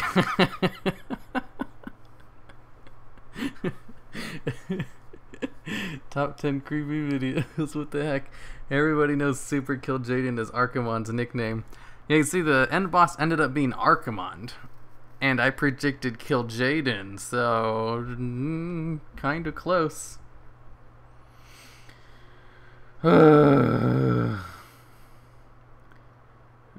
Super Kil'jaeden theory is legit. Let's see, what are some comments from, like, recently? Is Hero a secret Pelio Fabian? This was actually bullshit, I'm sorry. Make guilds great again, you dicks. I still find hilarious how close the video got to guessing the real final boss of WoD. See, exactly, I got close. Let's watch one of my newer videos. Actually, I should probably go. I'm getting hungry. Ooh, what? Ooh, what? I got a piece of Hermix trivia wrong. I can't believe you got it wrong. You were so right on about everything else. Nuzzles notices bulge. Ooh, wow, what's this? Yo, I'm a big fan. I watch your vids all the time. Why, thank you, the Mojo Bros. The Mojo Bros. Ugh, I'm tired. I can't read anymore. Okay, well, turns out I make a ton of videos. There's still, I think I watched all the cringiest ones. If you want to go full cringe, one of these days we'll just do a full watching of all of Dave and Devbot. Hey look, Into the Crypts. As a fresh level 70 rogue in the new Burning Crusade expansion, you and your guild decide to do Karazhan for the first time ever. I'm not gonna watch any more of my videos. That's it. That's it, everyone. Here, let's put this one in. Let's get rid of this one. Okay, so for the rest of the video, I'll just answer questions that you have in chat for a little bit. Unless you guys don't want to ask anything, in which case I'm just gonna go eat because I'm hungry. Gay support yo-yo? I mean, sure, whatever. You should try Project Ascension. What? I can't play on a legal server. That's illegal. I'll get in trouble. I got one video storyline wrong. That's one too many. Need to go back and watch all of the videos again, half dime back. I need to go kill myself now. My life no longer has purpose. It's like Vanilla WoW and Walton BC put together into one little server. Project Ascension. Isn't that the one where you can like get talent points from any class? That one seems cool. I just came here and you already stopped. Well, I've been streaming for like 3 hours. What are you planning on eating? That's probably gonna get Chipotle. Thanks for the stream, it was fun. Oh, and I support you coming out, props. What? Coming out? Why do people think I'm gay? That doesn't make any sense. That's like one of the #1 things I get asked in my Q&A videos, and I don't know why. It doesn't make any sense. Did you know you got the lore wrong about the Thunder King's death? It's not that I got it wrong, it's that they changed it. It was retconned. You shouldn't try Project Ascension. What do you think about BFA so far? Excited for it. Everything looks cool. How do you manage to maintain your awesome voice? I don't do anything specifically for it. It's illegal. Is this a trending thing now? All because Krendor just did the same thing. Did someone else do it besides Krendor? Because I literally... not literally. I did do this because I saw Krendor's video. And I thought, oh, I can do that too. I have tons of cringy old videos. But are other people doing it too? Because I want to watch those ones. It was fun watching the Krendor one. Yeah, don't kill anyone over level 20. Oh, I'm sorry, just came back from the pub. It is shitty server getting milked by staff, trust me. Project Ascension does those shitty things. Fun. Actually, you shouldn't play it though. The admins are super illegal and the head admin got caught stealing IPs. Ooh, illegal server. Are you gay? Nope, sadly not. I've checked. Where do you get your channel logo? It's from iShield21, and then I had an artist redraw it. I want to suck you off. I'm gay too. Your voice is awesome. Good for you, the Major Bros. I thought your voice was fake. I am shocked. My voice is fake. Or avatar. Are you even thinking about doing a face reveal? I'll be going to BlizzCon maybe, so if anyone wants to see me there. There were some Yu-Gi-Oh people who watched their old profiles. Oh, right, I should do that too. Some of my old profiles are garbage. You can be an original Mario in 4 minutes, 54 seconds. No, you can't. I checked. Did you check if you were gay hard enough? How was your day? It's been fine so far. It'll probably be better once I eat, because I'm starving. What class do you main? I main a Disc Priest, because it's the most fun spec to play in the game. I have a speed run of World 1 of Mario on my channel. I beat it in 28 seconds. Bull honky. Let's see, if you're gay, will you be my boyfriend? I'm not gay. Can you check your WoW head so I can see your gear? It's like the first thing linked on my channel, if you just look at my channel page. You didn't answer my question. Oh, really? How do I know you are hero if I see you at BlizzCon? I haven't figured that out yet. Why do I see you in the comment section all the time? I comment on people's videos, duh. Why is KT in top 10 hardest raid bosses in WoW? Kel'Thuzad, not other KT. Is Kel'Thuzad? Oh, yeah, because Kel'Thuzad was fucking hard. Do you not know it used to be impossible? Wait, why isn't KT? Oh, right, he's not, is he? I was like, wait, I don't remember putting him in there, but, you know, he deserves that spot, and now it's the other way around. Yeah, he's not in it. He should be. I think I didn't include him because there was already too many from the Burning Crusade in the video. On BlizzCon, you should dress up as sexy Arthas. Hell yeah.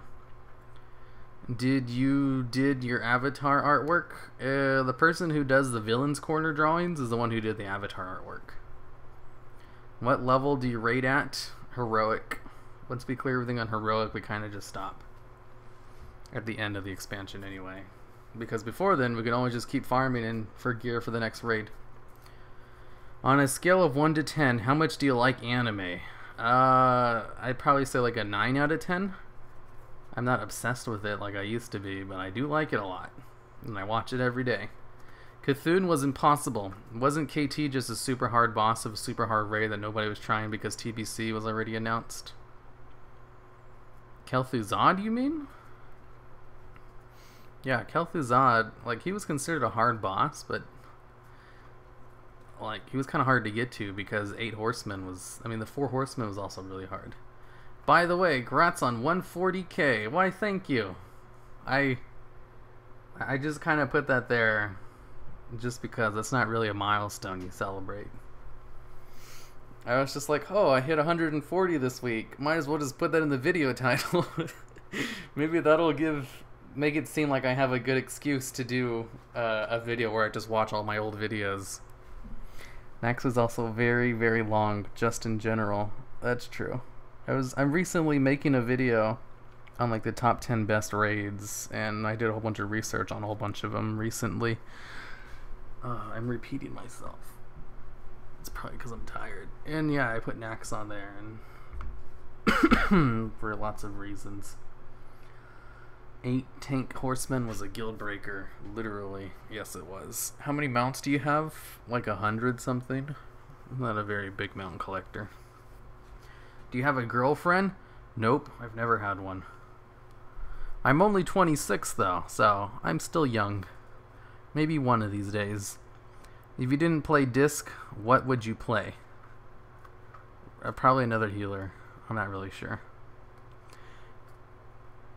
Garrosh did everything wrong. Jaina for the win. I'm sure he did. That's true. That's basically what the video should be about. Will you be my girlfriend? No. A new challenger approaches. LOL. Chat can be your girlfriend, senpai. You should tell girls you are a YouTube famous. Alright, just walk up to them. Hey guys, I have 140,000 subscribers on YouTube. Oh, what kind of channel do you have? You know, World of Warcraft. Top 10s. Oh, that's neat. Yeah, I guess. Well, get away, you creep. Okay. Rexar was confirmed gay by Metzen. Gay support yo-yo. No, he's not. Don't forget to tell them that you're not gay. Oh yeah, you gotta open up with that. Excuse me, young lady. First of all, I'm not gay. I've checked. Also, I'm a YouTuber about World of Warcraft top 10s. So how about we go grab a drink sometime? And don't forget to tell them that you're not gay. A lot of girls play WoW. Yep, true. How have you never had a girlfriend? I just have bad luck with relationships. How do you check if you're gay? The best way to be friends with a girl is to say you're gay. Honestly, if you can kind of hint that is a good way to, like, start a friendship with a girl. Because that'll make them think you're not interested. As, like, you know, just sleeping with them. And every girl wants to have a gay best friend. Well, not every girl, but a lot of them do. Top 10s, top 10s. Can you pronounce this really long word? No. Also mention you love pet battles. Are the videos to react of? What? I meant my ex-girlfriend because we started talking about Pandaren shamans drinking their spirits. Well, lucky for you. No, that's a terrible way to be friends with a girl. I mean, if you're just looking for a friendship, don't tell them you're gay, obviously. But if you do insinuate it in some way, not half bad for a friendship only. If you want the friendship to lead into a relationship, though, that's a terrible way. But we're talking purely friendship point of view. A way to check if you're gay is with Magic Mike. And if you get a boner, then you're gay. Isn't that male stripper movie? How do you specifically, as a person, check if you're gay? Relationships are hard when you don't talk to people, in my experience. You see, that's my main problem. I don't ever go outside. And it's a lonely job making videos all day. You guys know how long it takes to make a video? Like, a really long time. I also don't go out and do anything else. Pet Brains Explained taught me how to pet battles. Well, that's good. I'm glad I can get more people into pet battles. Heck yeah, I know for a fact I've gotten a lot of people, like, they only started pet battles because of my videos. And that makes me happy. Now I just need to get everybody to do pet battles. Stream watching my old vids. Where's the reaction? I feel lied. Oh, this is the end of the video. I guess I should make a new graphic saying end of stream, ask me questions before I leave or something. My bad videos take 2 hours at least to make. I had it with Sony Vegas 14 and it's a bitch. I use 14 too. Will you ever do a face reveal? Probably not. Can my bro Mike Hunt get a shout out? I don't know who Mike Hunt is. Do you have trouble speaking to girls? No, not at all. What program do you use for editing videos? Sony Vegas and After Effects to create those fancy things that you see. Basically, if anything requires an animation or looks fancy, it was probably made in After Effects. So I came late, no pun intended. Oh snap. Yep. It's the end of the stream. LOL. Why not? Why not what? I know a Mike Hunt. He was my grade 4 teacher. Well, that's good. Wrecked. Mr. Hunt got fired for trafficking drugs. A 4th grade teacher who was trafficking drugs? That sounds hard to believe.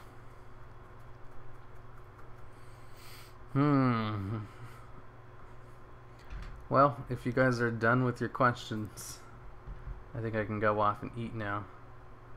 Hey, you make great content, man. Why, thank you, Al Scrotinger. Why not face reveal? Because I don't want to.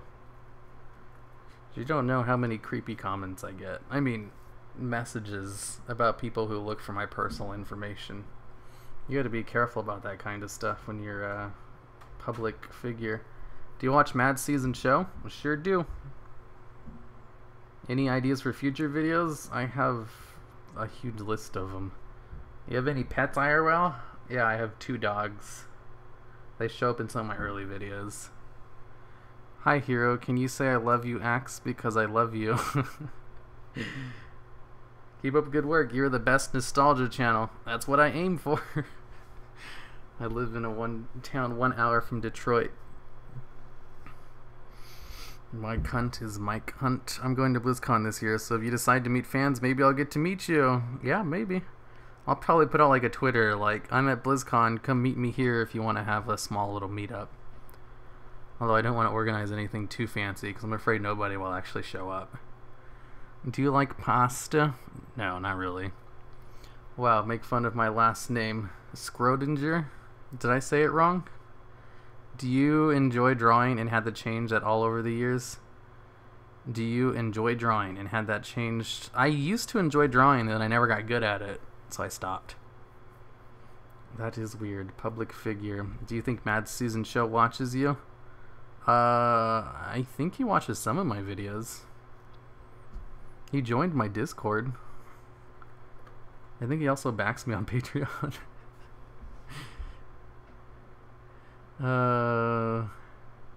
Hearthstone Warrior is the worst channel on YouTube. Who's that? Do you like to lay on the floor and pretend you're a carrot? Only on Tuesdays. Yeah, keep up good work, man. I like to watch your videos late night. Nice. What's your favorite source for memes? There's these 3 subreddits I go to. I have them all in a multi-subreddit. You can like create small little multi-subreddits. It just has a collection of subreddits and it'll show them all on one page. And on that page, I have r/meIRL, r/me-IRL, 2me4IRL, r/niceguys, neckbeards, and yeah, those are the ones I look at the most. Those are funny. I like the depression memes. They give me a chuckle. And also anime IRL. Yeah, those are the ones. If you could choose 3 unplayable races to be an allied race, what would you choose? Vampire elves, high elves, and day elves. I'm afraid nobody will show up. That hurts. I cried. Hey, I'm not as popular as you guys think I am. If you could choose... Old WoW Showcase is the worst channel on YouTube. Don't worry, Hero. I'll be there to bug you at BlizzCon. Oh, look, there's the Villains Corner creator. It's Rachel. Sorry, do you know Mike Hunt is wet? Mad Season Show said he watches you in Crucial. Sounds about right. Mad Season Show is doing really good. He's gonna pass me in sub count pretty soon. Mad Season Show is a good example of how to do YouTube. Like, if you want to grow your channel, he's shown that he obviously knows what he's doing. And it's refreshing to see someone who has like whose YouTube suave and is succeeding with it. Is this Crash Bandicoot in your avatar? Looks like it. Do you have a Discord server? Yeah, let me link it. Not that anyone ever talks in it. All they do is just make fun of me. Everyone in my Discord is mean to me. So here it is. Conservatism, maybe. Why does everyone pretend to like Vanilla WoW? I don't know. Good question. Because it's popular to bandwagon on it? I hope the Alliance never get high elves, right? They should make them Horde, even though that makes no sense. Al Schrodinger. I started playing it on private servers. It's very good. People like the old shit was better idea. Same happens with rock music. I'm all about giving new stuff a chance. If you want to be good at YouTube, watch How I Make Videos by Hermer Red X. Yeah, that's a good starting point. I give a lot of non-conventional advice in there. Because a lot of the stupid shit that I see on like those new YouTuber subreddits, that always just makes me roll my eyes. It's like, yeah, be yourself, upload whatever you want, don't do this, you know, to make money. And it's like, I mean, sure. Good advice, but all of that's generic as shit and doesn't actually tell you, like, what kind of thumbnails to make, the titles, what kind of videos will gain more attention on their own. You know, real shit. You don't see too many things like that because it's really, like, specific. My advice is only really for gaming stuff, and it might even just be for WoW. Oh, before I thought it was just BS. But Classic is just much better as an RPG. That's true. But Mad Season is way too monotone. I mean, I thought that too, but I got used to his voice really fast. Like, it doesn't bother me anymore. But I remember it did used to when I first watched his videos. I was like, how can anyone watch these videos? His voice is so boring. And then I got used to it after like 2 videos and I didn't notice. What is Discord? Discord is a stupid thing where people just make fun of me. Hey Hero, are you Horde or Alliance? Horde. Horde for life, baby! I also have some Alliance characters for Alliance footage. A software chatting, voice communication, and sharing shit like Ventrilo with fancy chat. Are you planning on playing Classic WoW, and if so, what race and class? You know, I'd be surprised if there was a YouTube WoW creator who won't play Classic WoW, because it just seems like such a excellent source of videos. You'd have to like just not want views to not play in Classic WoW if you're a YouTuber who makes WoW videos. So if anything, you should be asking YouTubers, are you not going to play Classic WoW? And then if they say no, you'd be super surprised. I found out that Koltruk Tuskars are actually allied with Horde. What are your thoughts about allied races? I want my vampire elves. That's all I care about. I want to be Jasper. He's my favorite character from Twilight. And I can do that if I have my vampire elves. What are you going to eat? I'm gonna go get Chipotle. See you later, Hero. I like your videos, pal. Hope to see way more. Have a bon appetit. Why, thank you, Ashiel Camarillo. Mad Season voice is so charming.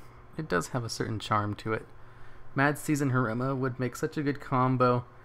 LOL, their voices are so distinct and different. Maybe ask him if you think. Someone has asked him if he would collab with me before, and he said he was up for it. It's just, I don't usually ask for collabs unless I need like a voice for a video I'm making.